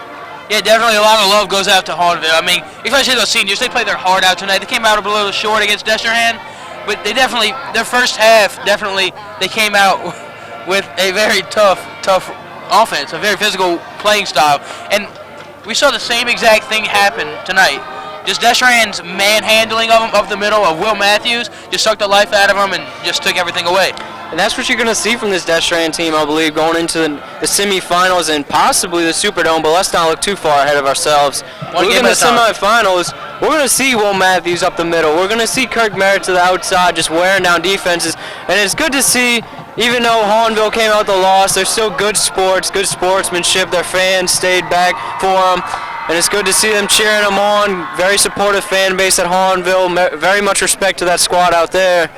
And man, what a game. What a rivalry. Let's just speak about the rivalry for a second. Yes, tonight was a great game. It just adds to another long list of historic and just amazing opportunities and games we've seen in this Hahnville-Destrehan rivalry. Cannot wait to see more in the future. And looking at the past, I mean, just all-around great rivalry. There's a reason it's one of the top 100 in the whole nation. Definitely. And besides the fact of this game, let's try and look ahead to the West Monroe-Destrehan matchup at home. The keys for them, for Destrehan, I would definitely have to say, you keep utilizing Will Matthews, you keep giving Kirk Merritt the ball, and you definitely make sure John Williams gets his hands on the ball. As you noticed tonight with a punt return that sparked the Destrehan offense. Now let's see what John has to say about next week. I have one thing to say, one thing to be on the lookout for right now. West Monroe, very much like Hahnville, very much inexperienced at quarterback. They had a senior quarterback last year who's gone now, and if Destrehan's secondary, their senior-laden secondary is able to take advantage of him, it could be a long night for the Rebels. Oh, definitely. And West Monroe is always known for that big offensive line, that big defensive line. And Destrehan really hasn't been facing huge defensive linemen, so it'll be interesting. Yeah, Jacob, what do you expect to see next week against West Monroe here at Wildcat Stadium? A hard run team. West Monroe is really good at the run. I saw it in the 2008 championship game, and like always, like the North Louisiana football teams run, and you know they're corn-fed men, and they can run. Big guys. Definitely, Jacob. Well, yeah, he said it exactly. Northern Louisiana teams always tough. You got Houghton, you got Byrd, you got West Monroe. The list goes on. But two of those three have been eliminated so far in the playoffs in upsets. That is true. I mean, very, very talented teams indeed. So West Monroe is going to take the 5-hour drive down to Destrehan. Boy, is it going to be a game. I can't wait. And I'm pretty sure West Monroe wants a triple option just like Hahnville. So it looks like Destrehan is going to be prepared for that, and we're going to see the battle. And West Monroe, I've seen them in the past years before the state championship come into Wildcat Stadium and blow out Destrehan in their home-owned stadium. Destrehan needs to watch out for West Monroe. All right, and what a great game it was tonight. Battle on the River, Part 2 playoff edition. Destrehan comes out with the win, and it was a hard-fought game by both teams. It's good to see sportsmanship like this. Can't wait to see the game next week. Definitely, and coming to you from Destrehan High School, I'm Joey Robichaux. And I'm Tate Russo. And that's John Benton. I'm Jacob Igner. Thanks for watching, and stay tuned for next week's game. West Monroe against Destrehan High School at the mighty Destrehan Wildcat Stadium. Good night. Drop the mic.